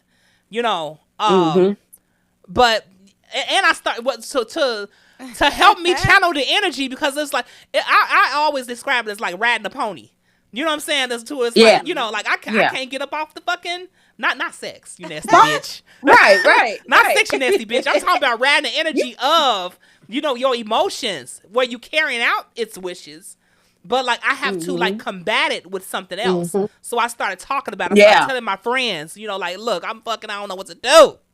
Like, Lord help me. Please pray for me because like I can't stop. I can't get off these Get apps. Get sex spirit up off of me. Look. Yeah. Did that help? Yes, it did. Oh, yes, it did help. And like I just realized that like sex was something that was a tool for me. I can't speak for a lot of other people because like some people just seem to not be affected by a lot of the stuff that's going on. But me personally, like it's literally I would say a hole in my energy to where it's like if I'm releasing, if I'm just busting nuts back to back to back to back to back, like something else ain't getting done. Right. To where it's like as long as I'm able to hold on to myself, then I got my energy. So like it's like this is it literally has taught me like I'm not saying it's bad. I'm not looking at it as bad, but it's an empowerment kind of thing. To where it's like when I want to do it and when I want to get something done, I can fuck it through with intention. Yeah. Yep. But also too, you are a Virgo. Since you mentioned it, like you brought it up. Y'all are very, very sensual. Very. I mean, the energy is crazy about y'all anyway. Like, you know what I'm saying? Like, it's an attractiveness to Virgos because I don't know if it's because the laid backness or just being able to just be vulnerable with that person. I don't know what it is. Like, I'm just speaking. What Virgo got you? But so I can see. What Virgo got I can see why you was fucking. Yeah. I said, what Virgo got you out them draws? He's talking about what Virgo got you out the draws. I was talking actually about you. Ooh. You know a couple Virgos, don't you? Anyway, but no, I can definitely. I gagged them. No, but about her draw. Yeah, so I can definitely go ahead. I don't like this my thing. Like I used to like me, I wouldn't say like I would fuck just like or have sexual relations and intercourse with but I feel like to me that was an empowerment to me too because my pussy is power. You know what I'm saying? Right, like period. I just feel like when I'm giving it to somebody, like I'm gonna give it to you because I want to give it to you. Sometimes I thought like a man, like a nigga, like you know what I'm saying? Like it was not emotional connection that I needed. I just needed to get my nut. Like you know what I'm saying? Until I got older and I got in a situation that it was just like after I got in that situation and I had like sex after that person, it was more so like it wasn't as enjoyable. Right. Like it, like I couldn't. I'm not saying I couldn't get it because I got it. You know what I'm saying? But it was also like, it was also like, okay, well, go home. Now you go home. Like, no, like it's the intimacy that I think that people don't understand about sex. Was it more like so you know what I mean? Was it more so like Quincy told Monica, like like he didn't want to play basketball no more because it wasn't fun no more. Like that? It was more so like Love Jones. You know what I'm saying? Like when she tried to leave him and go to that other nigga in New York. And she like, no, I need my nigga in Chicago. You know, when he was trying to, you know, they had like some type of emotional connection. Right there, be the something in your right. Period. Okay. He was trying to be the vein. You know what I'm saying? Okay. Like, so it was different for me. Like when you have that emotional connection with somebody and you have sex, it's like there's a difference between sex, making love, and being intimate with somebody. Right. You do not have to have sex to be intimate with a person. Mm-hmm. You know what I'm saying? I think I'm intimate with Charles because I tell him everything. Like that nigga know when I'm on my motherfucking period. You know what I'm saying? Like it's just certain things that I'm just comfortable with. But when you being intimate and sexually active and with somebody, it's different. Right. Oh shit, my phone about to die, y'all. Let me see if I got that little charger piece over here. But yes, that's all. I'm gonna let Queen speak because I'm gonna put y'all on pause real quick. Queen done. I gotta go get my charger. Went to the bathroom or something. Go ahead, go get your charger. Fam ain't saying nothing. No way. Oh, she did. Fam. Yeah, she went to the bathroom. Oh no, I got 10% on here. I got 10. But yeah, like it's different. But I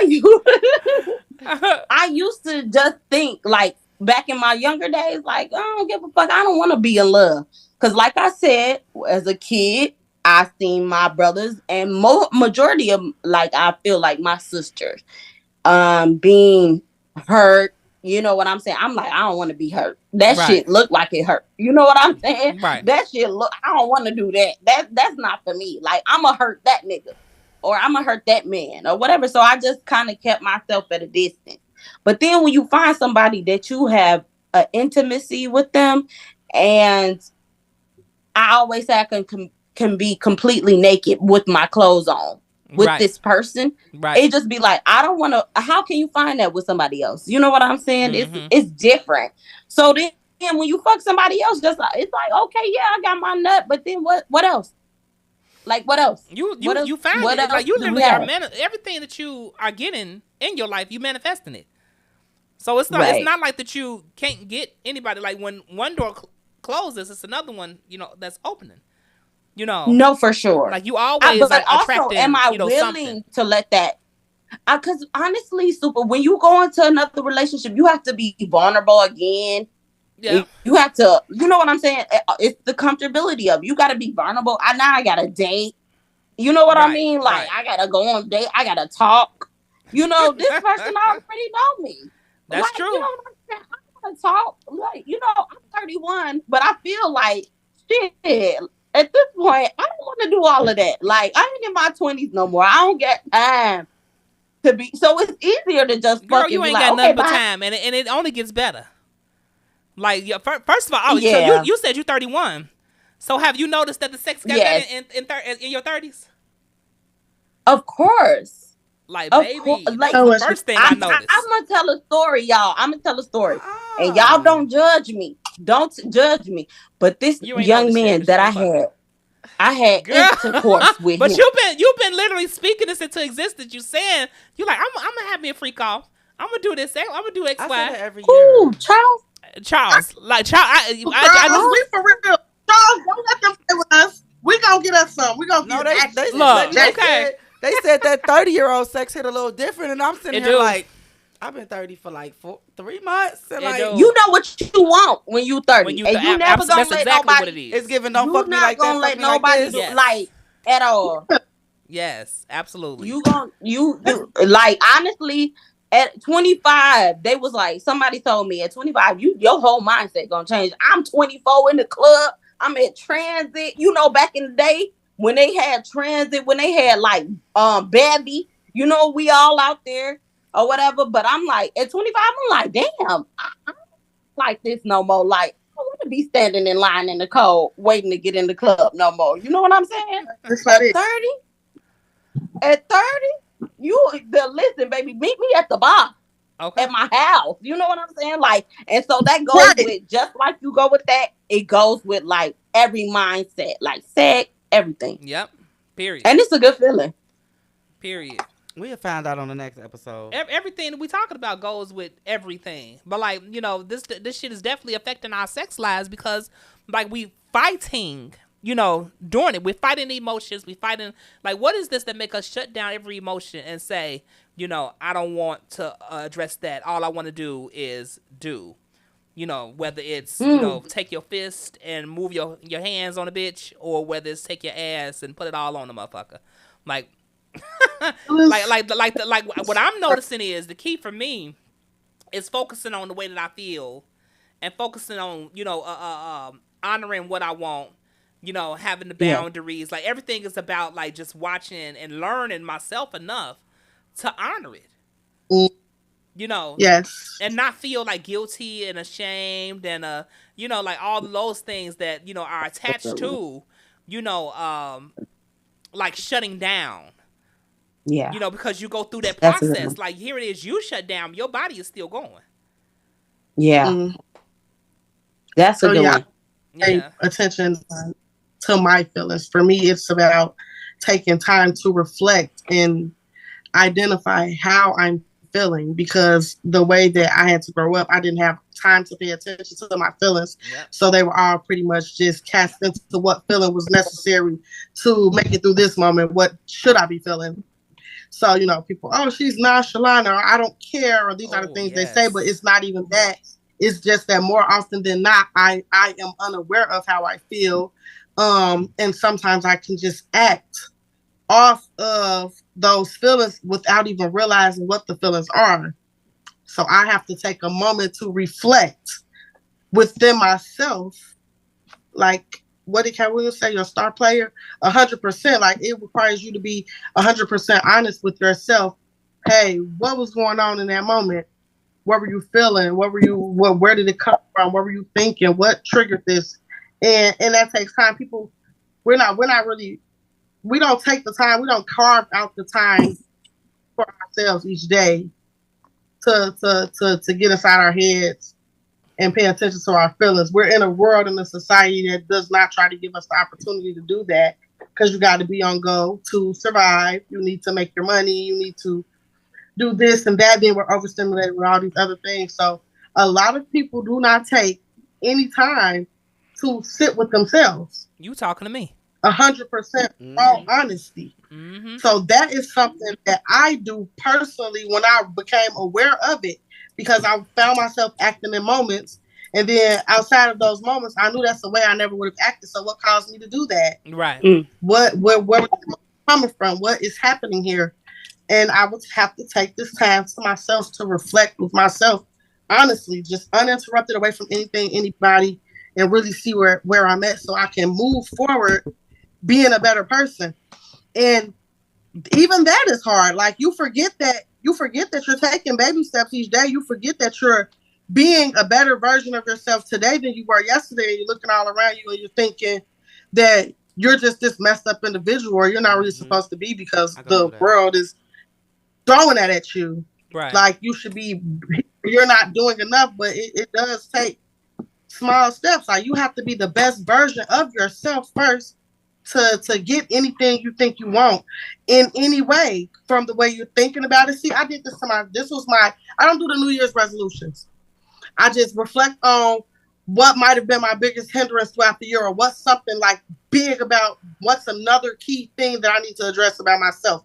And maybe the year before last, it was addressing my negative viewpoint on things. Murphy's Law. Like, my friends would joke that I'm the person who thinks the worst case scenario. Like, immediately, I don't take any time to think of the worst possible thing that could happen. Like, 0 to 100. So in situations in my everyday life, I would think like this. I would think the worst possible thing, and then the worst possible thing would happen. And for me, it would confirm that I was right when I thought the worst possible thing. Which one day, New Year's, reflecting somewhere on a balcony somewhere with the water and the elements of the earth was where they needed to be for me. I was where I needed to be to properly get this level of reflection. Let's start there. Back to the whole energy thing, Chicago, the sun, and all that. I was where I needed to be to properly reflect. And I said, what if I am creating my reality where the worst possible thing is happening, because that's what I'm thinking. Right. So this year, we're going to think the opposite of that. We're not going to think the worst. And maybe that's a bit too extreme for your taste because you love to just go to the worst. So we're just not going to think the worst. We're just going to think anything less than the worst. We don't have to jump as far as thinking the best because that might be out of my league, but I'm most certainly going to not think the worst. And I was working at that consciously for that entire year. And the things that I was thinking was happening. The worst things were not happening anymore. The best things were happening. The good things were happening. Oh, I'm going to apply for an apartment that would never approve me based off of my credit history and criminal background. And instead of thinking the worst, I'm never going to get that. I'm like, yep, it's mine and it's mine. I'm going to do this. I'm going to do that. I'm going to do this. I'm going to think better outcomes for all these things because what if it's my thoughts that's perpetuating my reality? So I'm going to think better thoughts because I want a better reality. And that actually worked for me. I saw it happening effectively around me. It took us, got us to that condo downtown, baby. Baby, the condo downtown, the cars, the trips. It took me everywhere I needed it to take me. And once it took me there, you know, it was more lessons to come in a year to come moving forward. But that was a vital one for me. To just thinking about reconditioning my thoughts. Yes, that's a fact. It only happened because I took time to myself with the raw honesty that you don't really present with other people to even get this kind of assessment. Right. So I think it's important that they keep us from being able to do that too. Whoever they, them, whatever. Why do but I think saying, that's a key element as well. Fear. I keep hearing y'all say overstimulated. What that mean? It's everything, you know, overstimulated at once. Yep. Like my plate full? Overstimulated. You can't process it all. It is anything. It's just too much of anything, too much of everything, too much different things, too much bullshit things. Like if you think of your mind as a balance system and it does have a limited capacity, think of filling it with all this bullshit so that you're too overstimulated to put things in that matter. Right. Overstimulated and desensitized. What'd you say, Mama? Mm-hmm. I said overstimulated and desensitized. That's why a lot of stuff happens. And we desensitized. That's why we don't know shit when it comes to a lot of things. We be like, this shit is regular, or we just don't give a damn. We desensitized to the shit at this point, especially and that comes to worldly things. That comes to relationships. Like we overflooded with some shit. Lord. Yep. Well, so that the tools against us can be more effective. It's all a ploy to break down the natural people of the world. Yeah, because it's like we can't channel two energies at a time. You know what I'm saying? So as long as we constantly channeling this old shit, they know all this good shit that they've been hoarding and keeping away from us, that we'll never get it. Okay. You know. Seriously, that you talking today, ain't you? I'm always like this. But like you want to know why? I don't know if y'all was paying attention to that Nature Boy video. Like he's like spirituality can turn you crazy. You know what I'm saying? It can indeed. Like I believe that he had an enlightenment, but like he was like a severe narcissist and like he had mental health issues. You know, but like he was dead on to like what he was saying when he said, "Oh, I can't wait till y'all start getting downloads. I can't wait till y'all start, getting dates and being able to tell time and tell the future and X, Y. All of that shit is real, and it starts very much like you just described the Queen, where you was like, hey, I like to be in sunlight. Hey, I like to ground myself to the earth. Hey, I like to fast. I like to pray. I like to. You start doing that shit. And you're going to go to sleep, and you're going to wake up, and you're going to know some shit that you didn't know before. You're going to wake up with a talent that you didn't have before. And like, that's very much what I went through. Like, I'm a completely different person, than I once was. When I was doing all that fucking and sucking dick and all that shit. Like, that you say in your younger years. That guy, no, did not have a couple years ago. Well, I said I was fucking during COVID. Yes. But like, I was fucking during COVID. That guy that was doing that caught HIV in St. Louis, that was a totally different guy, voiceless guy.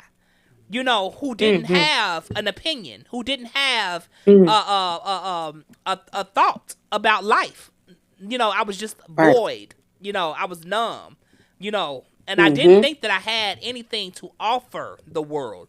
I didn't think that I had anything to say to anybody, you know, about anything. Like, I just didn't think.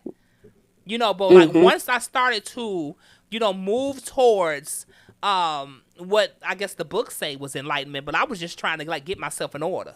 You know, like get a clear mind, you know, refocus, restructure some shit. You know, as I started doing that, you start to gain more and more and more and more awareness. Your awareness is vast.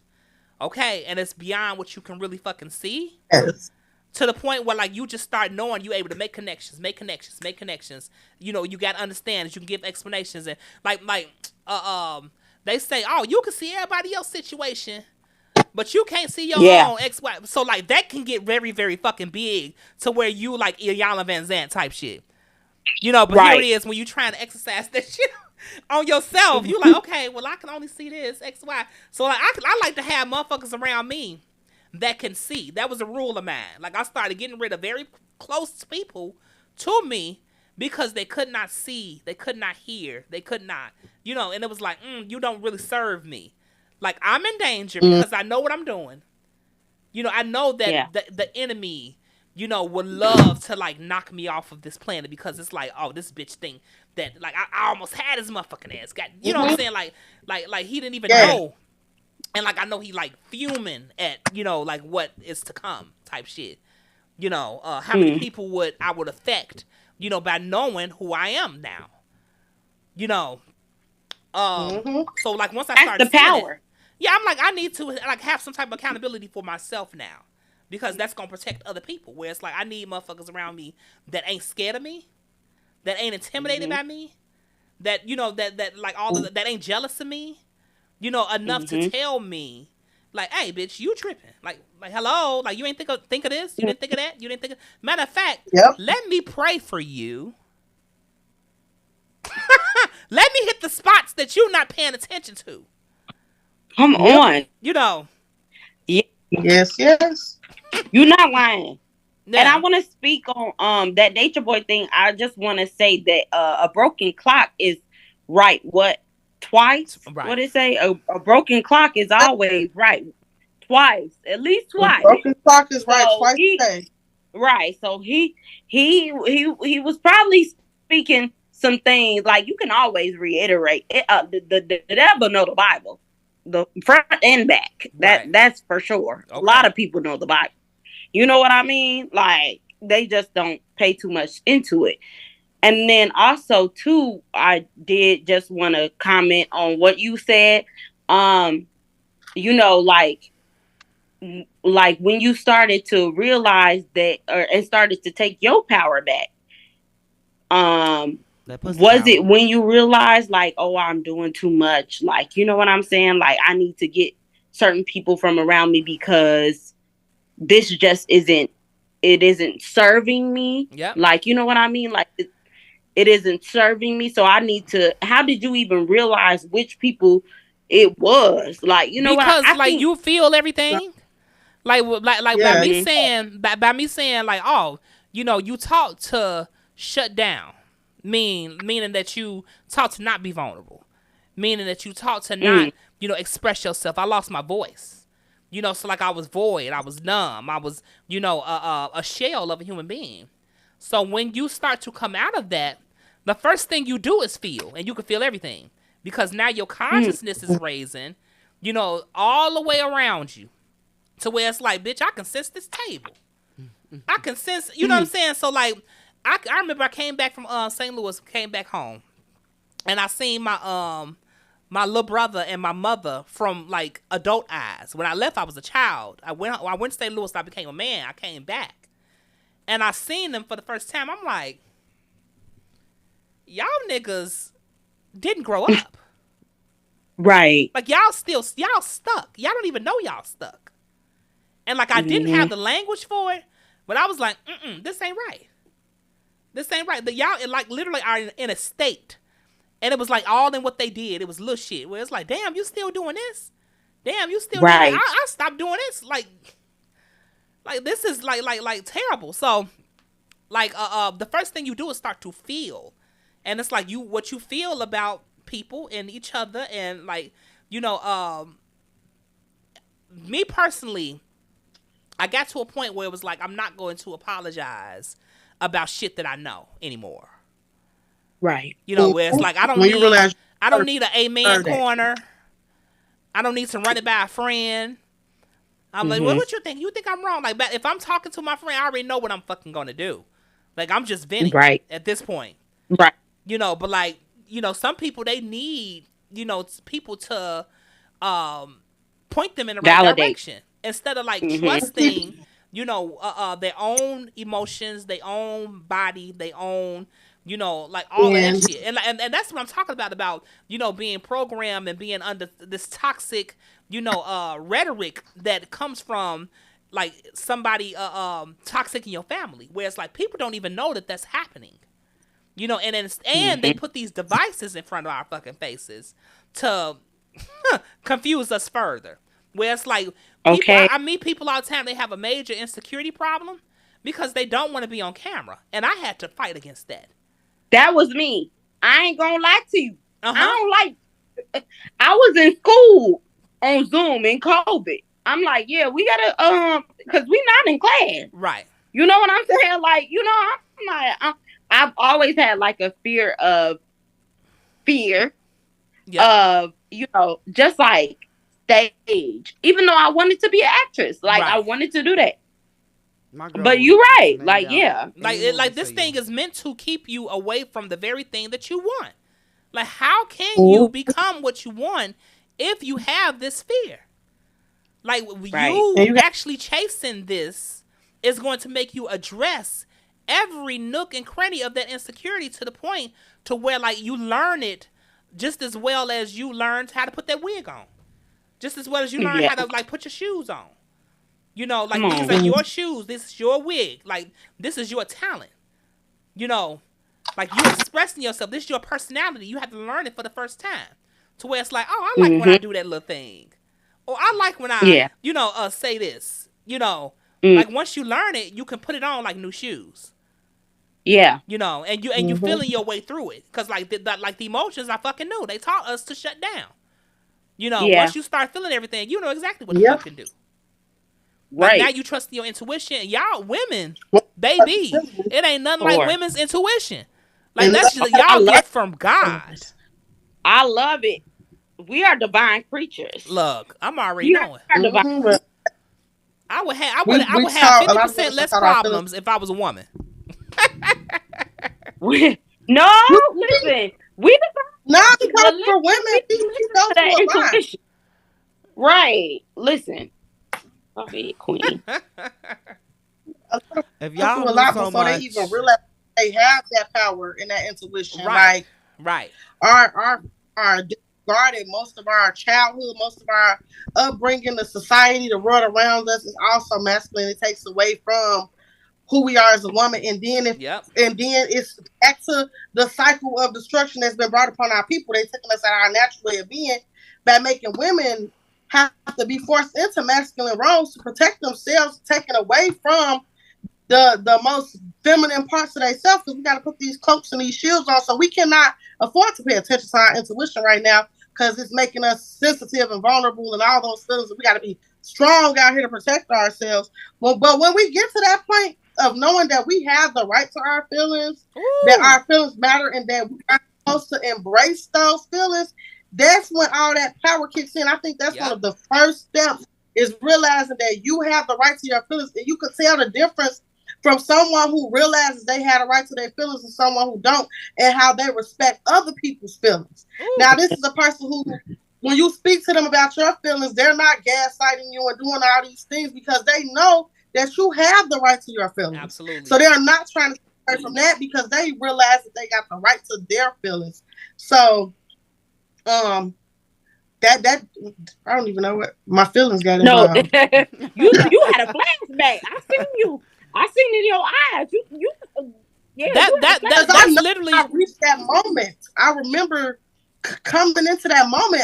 For a lot of my younger years, my feelings did not matter. I was taught that stay in a child's place, or don't talk about that, or you're just making it up, or you're just being dramatic, or my feelings were always disregarded. I was always taught that what I was feeling was not right. That's what they doing. That's what they doing with Risa. That's why I wanted to say what I wanted to say, and I want to point out what I wanted to point out, because it's like, this is not a fat woman's problem. This is what everybody is going through in one way or another. But you are trying to disregard her just to protect your own fantasy of the reality that which we all are dealing with this fucking shit. Yeah, exactly. Right. We're all here. We're all in Earth. We're all in this reality maneuvering through it and we all can agree that we have blood running through our veins, muscles, and all that stuff in our body, and motherfucking feelings. Absolutely. That's something that and all of that should be respected. That's why in my day-to-day interactions with anyone, when any kind of conflict arises or anything, I always urge them to let me know how you feel, and I don't ever try to take away from how nobody feels, because that's your experience, that's your reality. You have the right to that. Now, it may be an irrational feeling, it may not make sense, you may not know where it comes from, but that comes in tune with your journey and you figuring out what this is and what you're supposed to do with it. But you got the right to that feeling. That's right. You got the right to it, whatever it is. Now, if it's crazy, you got to figure out why is it crazy and why are you having this crazy feeling?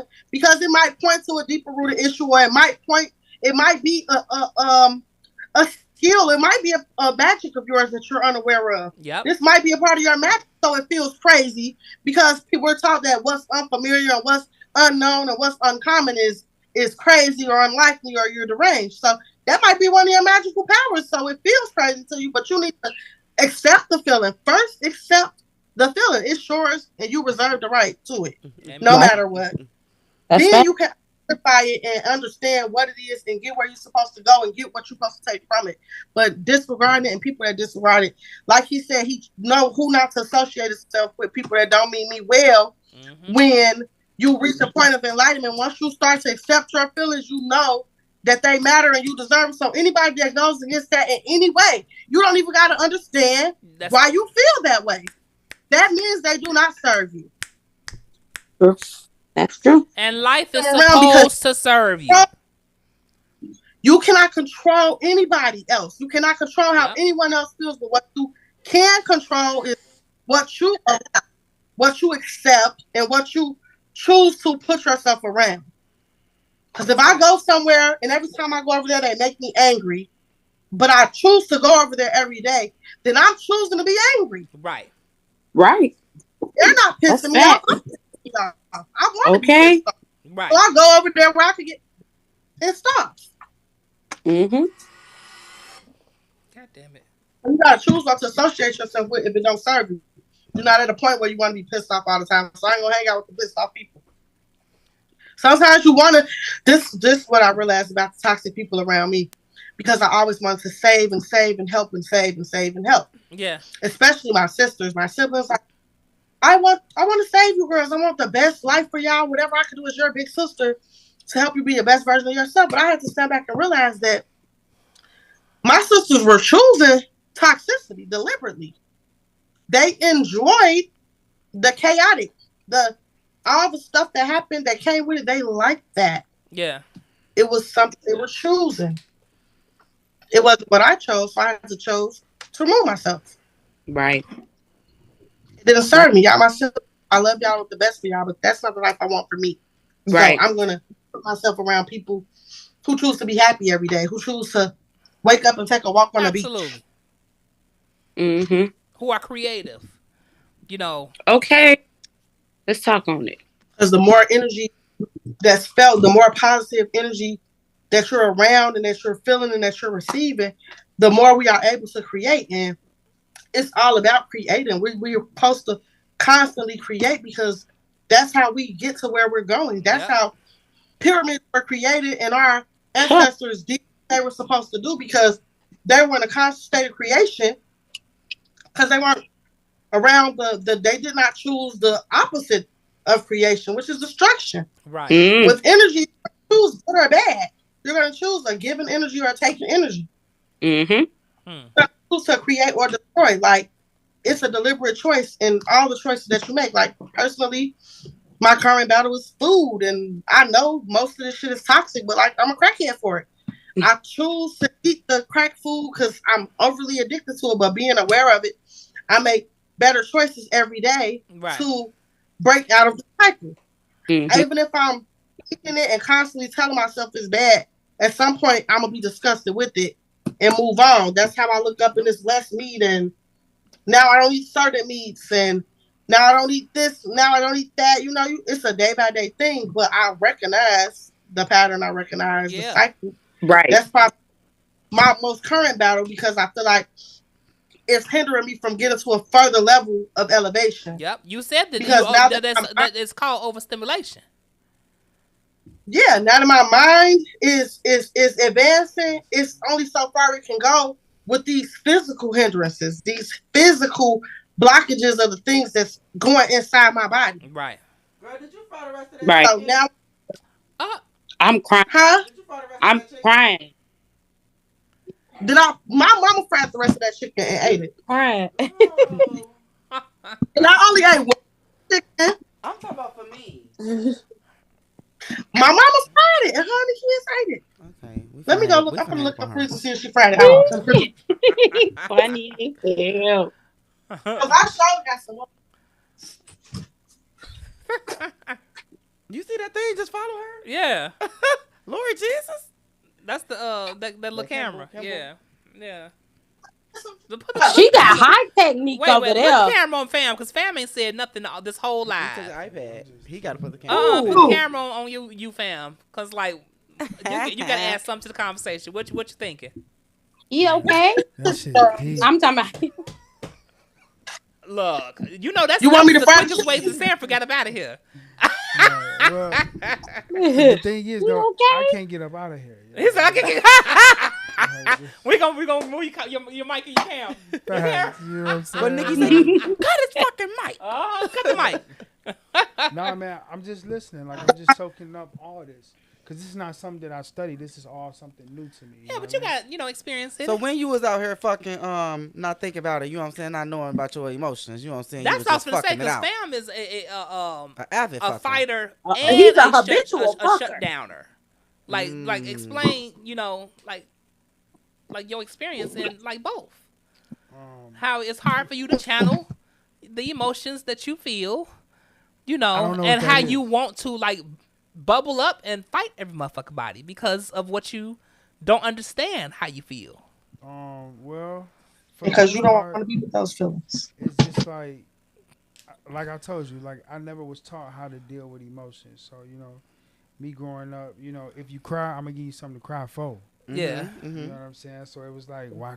Okay, why even tell you how I feel? You know what I'm saying? Yeah. Like, why even ask for help? Because if you're gonna say no, shit, I was gonna do it by myself anyway. So why do it? You know what I mean? Did having children change that thought process?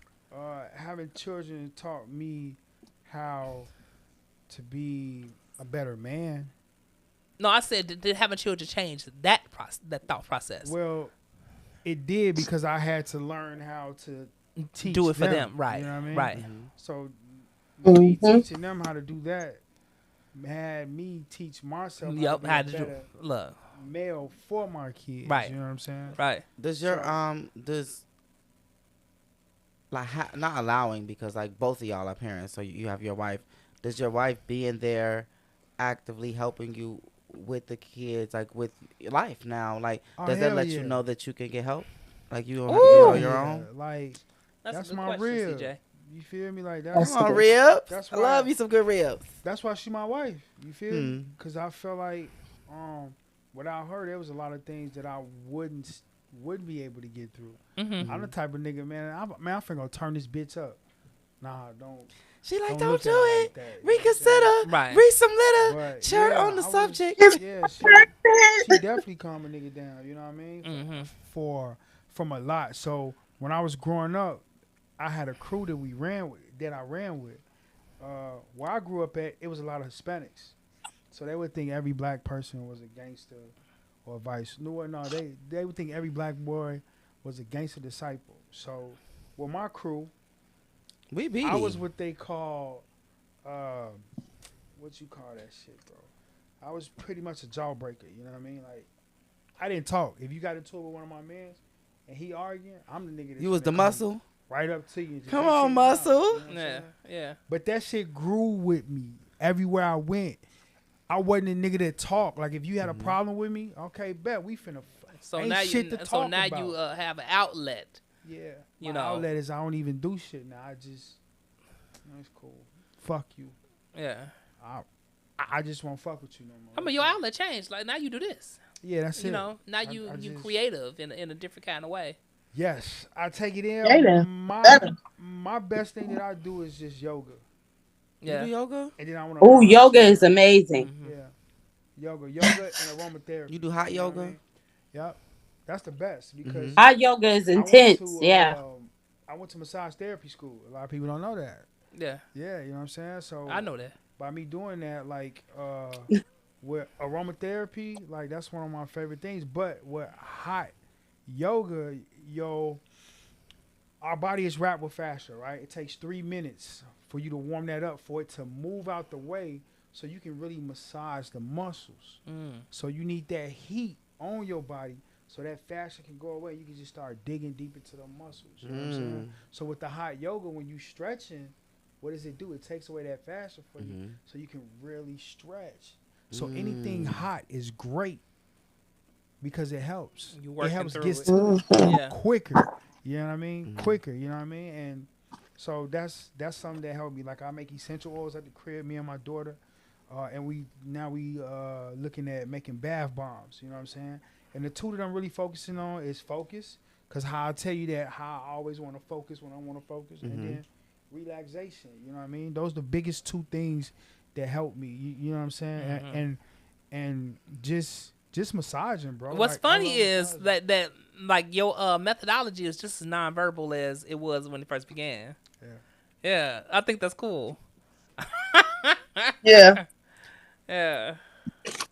He said first it was, I'm gonna whoop your ass. I'm gonna knock your motherfucking ass out. You know, but like I'm still moving my body, but like in a different kind of fucking way. Facts. Yeah. You know. Still want to hurt a motherfucker. Still ain't got no words for you. Right. Still ain't got no words for you. Yeah. Oh, let me see. Do I got any more questions? We broke our record.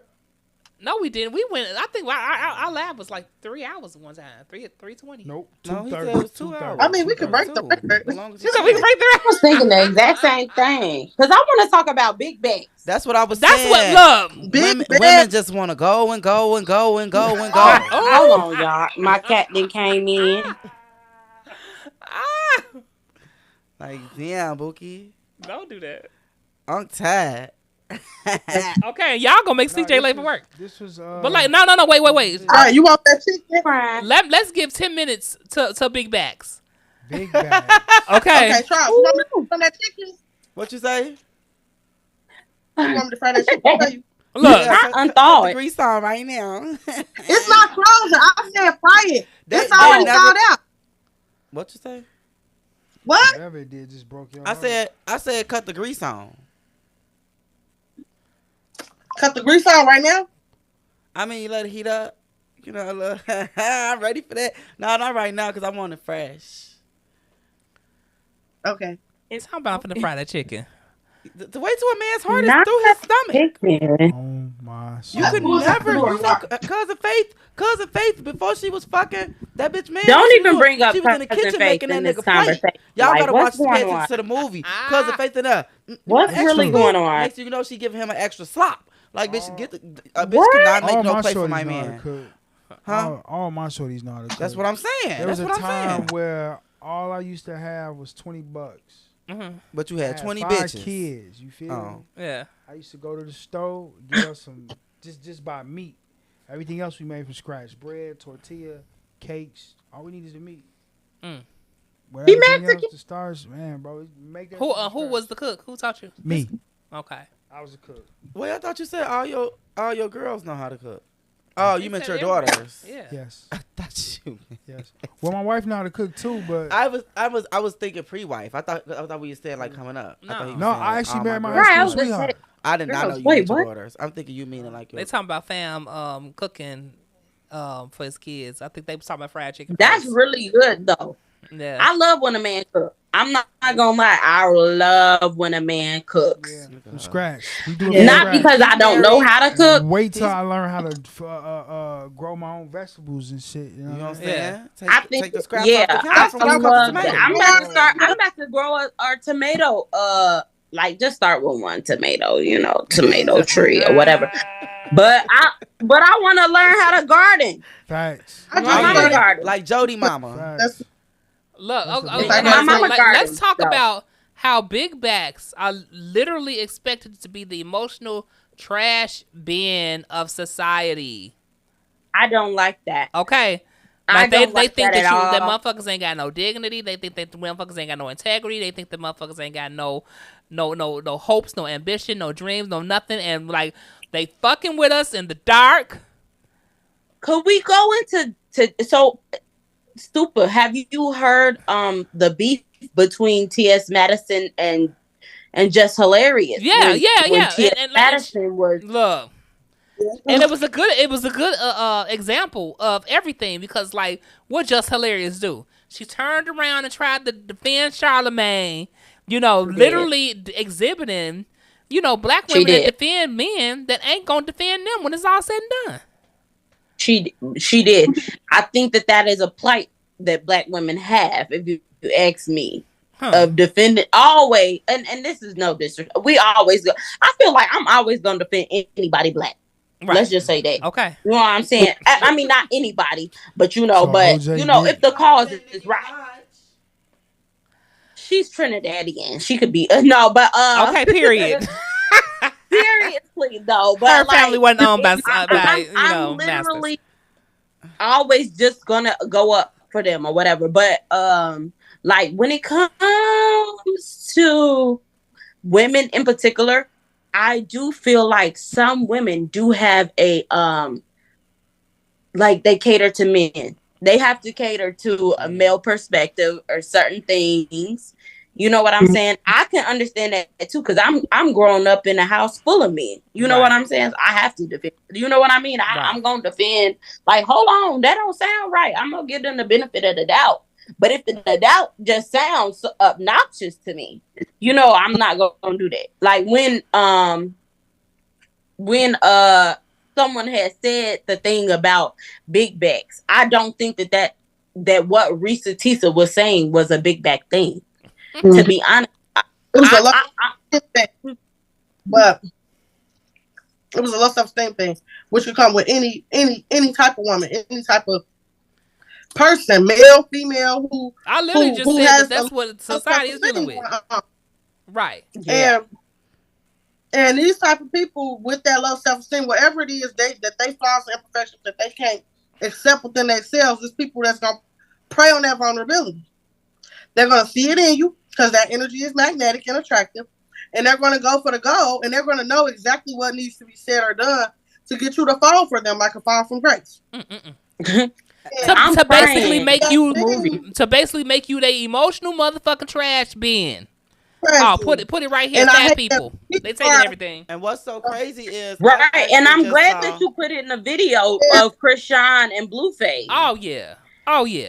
Them talking, because I that was the first example that I like when people were saying it on social media. But Chris, we see how delusional. I mean, people say she's sick in the mind. You know what I'm saying? But like we see how Krishan is with Blueface. Krishan said that bitch just started getting checks. She just started getting her own checks. She said all her money was going to Blueface. I said, bitch. Whole bank account. Check. The fuck? It's giving Nature Boy.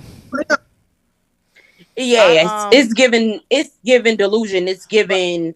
I actually just saw this. I saw this. I scrolled upon it on TikTok. It was a girl. She was saying how, and she was a small girl, and it's the basis of it was insecurity. But what she was saying was, damn, she feel like there's no place for a skinny girl in today's day and age. She said, she's like the big girls. She was like the big girls. She's like, she was saying like Lizzo. She's like Lizzo came out. She's like I feel like big girls get like they give you praise and stuff just because you big.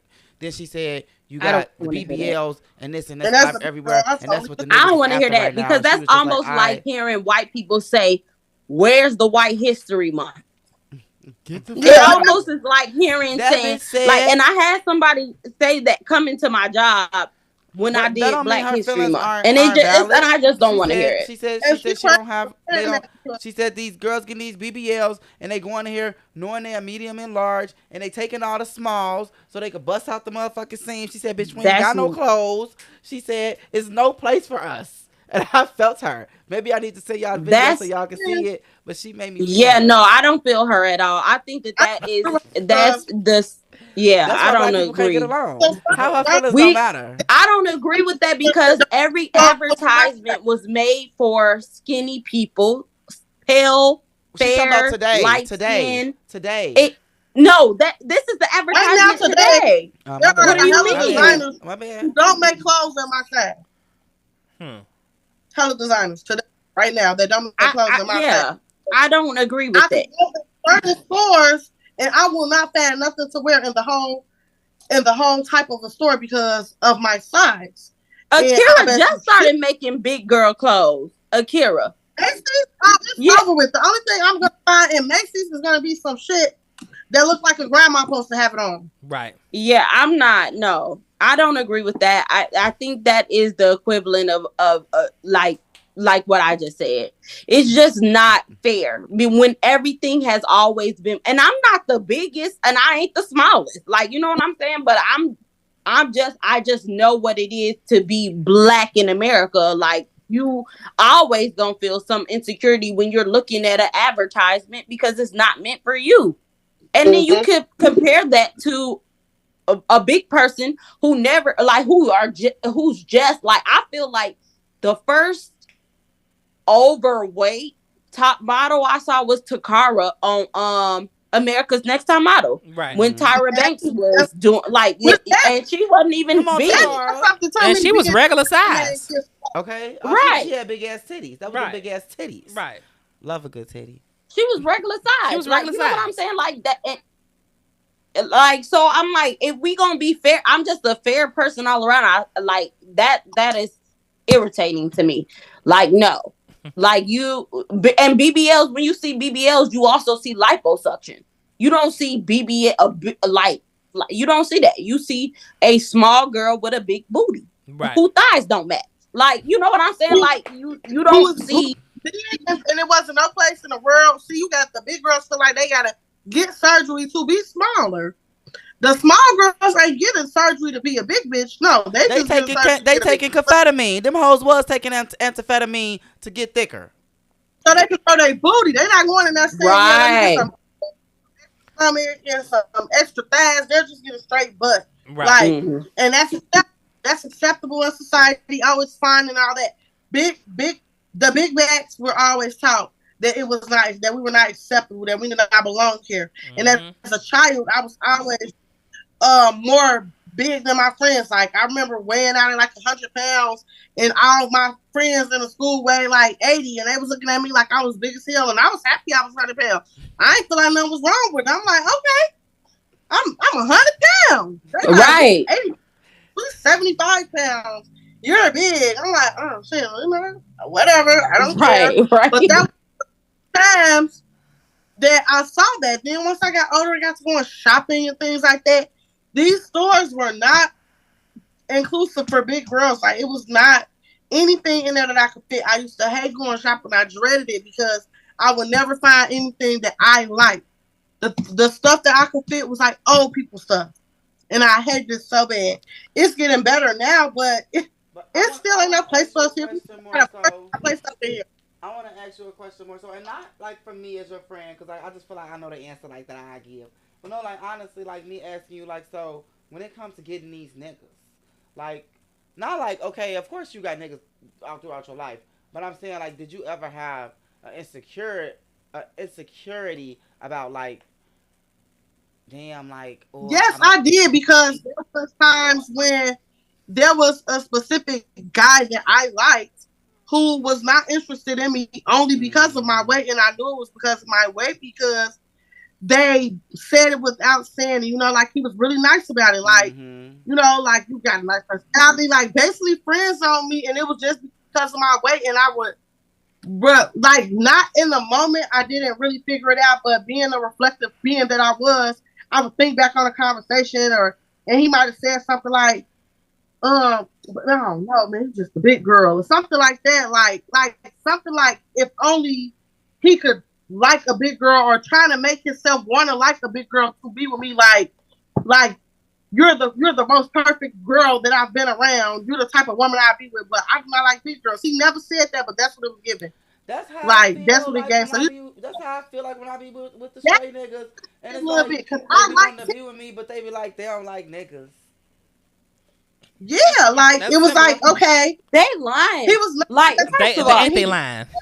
right. Like that is a whole lie. Because if they say that, they will go with you. Ain't no motherfucker about to say that and they ain't about to try you. Period. No, but also they'll too probably wanna fuck, to but Queen, I feel like was he willing to be with you? But not out in person. Like you know, being together because I was shy. You know what I'm saying? So I never gave on that I liked him, but I had the biggest crush on him, and so that's why I put myself around him. Like, okay, let's try to stick friend. Like, see if he like me because I know I got a dope ass personality. I know I'm cute and all that. So if all those things line up and you like big girls, then you're gonna try to be with me. He just really didn't like big girls. I saw the girls that he did like. He didn't like them, but he liked me, and he was battling with that. But we were too young for me to get an understanding. My feelings was too hurt when I cannot even remember exactly what he said, and it wasn't anything pertaining to me. It was about like a big person or somebody talking to the guy, something about a big girl, and it was just like, man, I can never be with a big bitch, or like I don't even like big bitch, or something like that. And it wasn't directed at me. I just caught it, and I'm like, damn, like he really do not like big girls. That ain't, but that wasn't necessarily true. Like he did like you, but like he just didn't like. Yeah, he didn't like the image that he gave. Like he was more living, you know, for And when people wasn't around, people were friends. Like when people wasn't around, it was just us. Like he was cool as fuck. We had the best times, and it was like my best friend. But like he never tried to take it there with me sexually or anything like that. And around other people, he didn't even act like he was my friend like that. But that's just like you sitting there, you smelling some food. Food smell good as hell. You like, but I ain't never had no Brussels sprouts. You know what I'm saying? Bitch, but you steady smelling that food smell, but you're gonna try it. You know what I'm saying? At least to know, oh yeah, I don't like that. You know what I'm saying? You ain't just gonna be like, I ain't gonna try that because that's you. Years later, right? You would try it. Like other people might not. But no, I decided like years later after the motherfucker done spent the block. You know, like once big girl started to get a little popular 3-4 years later. Yeah, then what? I was thinking. Now motherfuckers trying to get their way in, but at this point, I'm so secure in myself now. Like, bitch, back then they didn't want me. Now I'm hot. They all want me. Like, you no more, nigga. I think niggas love big girls. To be honest, I just think again, it's just what people would think. They said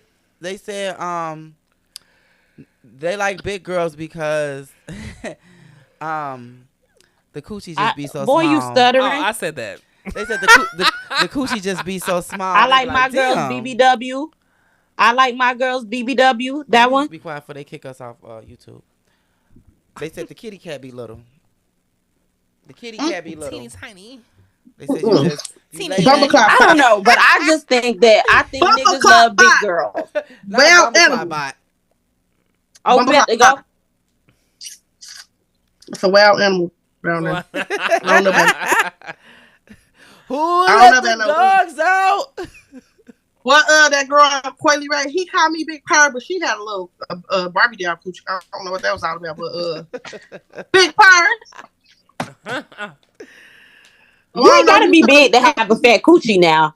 Let's stop that right there. But no, they talk about bigs got little ones. I ain't never heard. Oh no, I don't know. Every time I see one, they coochie be little. I'm like, No, I don't know. What? We don't know about little coochies and little dicks over here. We know about. Every time I see I call myself Garfield. I can show y'all the print right now. You know what I'm saying? Okay, so don't I'm do not that. gonna do Don't it. do that. I ain't gonna do it because we on social media. Whatever. You know what I'm saying? I did nickname myself Garfield. You ladies were amazing tonight. Y'all know I did nickname myself that. You know what I mean? If y'all know Garfield, y'all know what I mean. Yep, and on that note, Gar- everybody say their outros. We're going to start with Queen. Queen, give your social media. Where can they follow you at?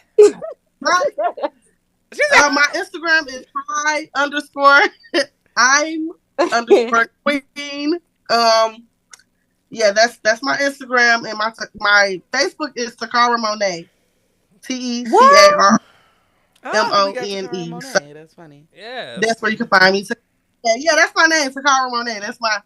That's me. And hi, I'm Queen. That's my name I gave myself when I was like getting in these streets. I was like, I gotta have a street name. It's Queen because I'm running shit. Period. I had Charles listening to Queen Latifah. We're riding to the studio. I'm like, listen how strong she was. Listen how demanding she was. What she say? LATIFA? Yeah. Do it too fast. Yeah, Queen Latifah. LATIFAH on the command or whatever the fuck the bitch said. Hey. Okay, Momo, go All ahead. right, y'all, I'm out. Charles, Oh, go ahead, Queen. What you say, Charles? What? That was it. We ain't hear you. If you don't come for this shit, we're gonna fight. I'm crying. Super gonna bring me over All there. right. Just a smiling. Look. go ahead. No. Momo. Yes, my name is Lionel Thundercat. Yes. No, it's not. It's not. But You I just just talking wanted about to that mention Thundercat. the Garfield again. You know her. You know what I'm saying? But no, it's not. But no, to be honest, mine is Monet, MONET _Tejada. If y'all know Power. Yes. TEJADA _ Monet Tejada. On Instagram, you can find me. Yes. Yes. Period. Look, fam, Yes. are you ready? Thank you for having me. Look, I thank y'all for sliding through. Fam, you gonna get yours? Charles, go ahead. Y'all can follow me. He got me. Y'all can follow me on my new Instagram at _.bigdaddy.cj. I got some little freestyles up there. Definitely follow me. Yes. Like, comment, subscribe. Can you subscribe on Instagram? Yeah. You know what to do on Instagram. But let me see you on there. Look, It's period. Period. Yo, I'm Fam North, Pots and Pan Audio, Tag Production, the R&D Lab, Nukem Enterprise, Nukem Craft and Events. Follow me God at damn. #Fam North everywhere. You feel me? Love. Yes, that was very Right. good, fam. Period. Look, Yeah. you did good this time. Look, and y'all know me. If you made it this motherfucking far, you are a member. You might as well go ahead and like and subscribe and stick around and tell people like to come fuck with us on Friday. We go live around 9:00. We need to tell people like 9:00 on Fridays and like maybe 4 or 5 on Sundays. So catch us here. We'll be here waiting on y'all motherfucking ass. Talking about like what's happening today and putting that shit together in a way that makes sense positively and creatively, okay? So, super duper the culture enthusiasts, and we are over and out. Hey, thank y'all ladies for coming through. I appreciate y'all Thank so you. much. I appreciate you. Y'all so literally so have brought much. light and life to this live, and I, love y'all dearly. We love you too. I appreciate you. Love you. Thank you. Thank you. Y'all have a good night. See y'all. See ya. Good night. Thank you, Okay, everybody. all right. You gotta bring them over here.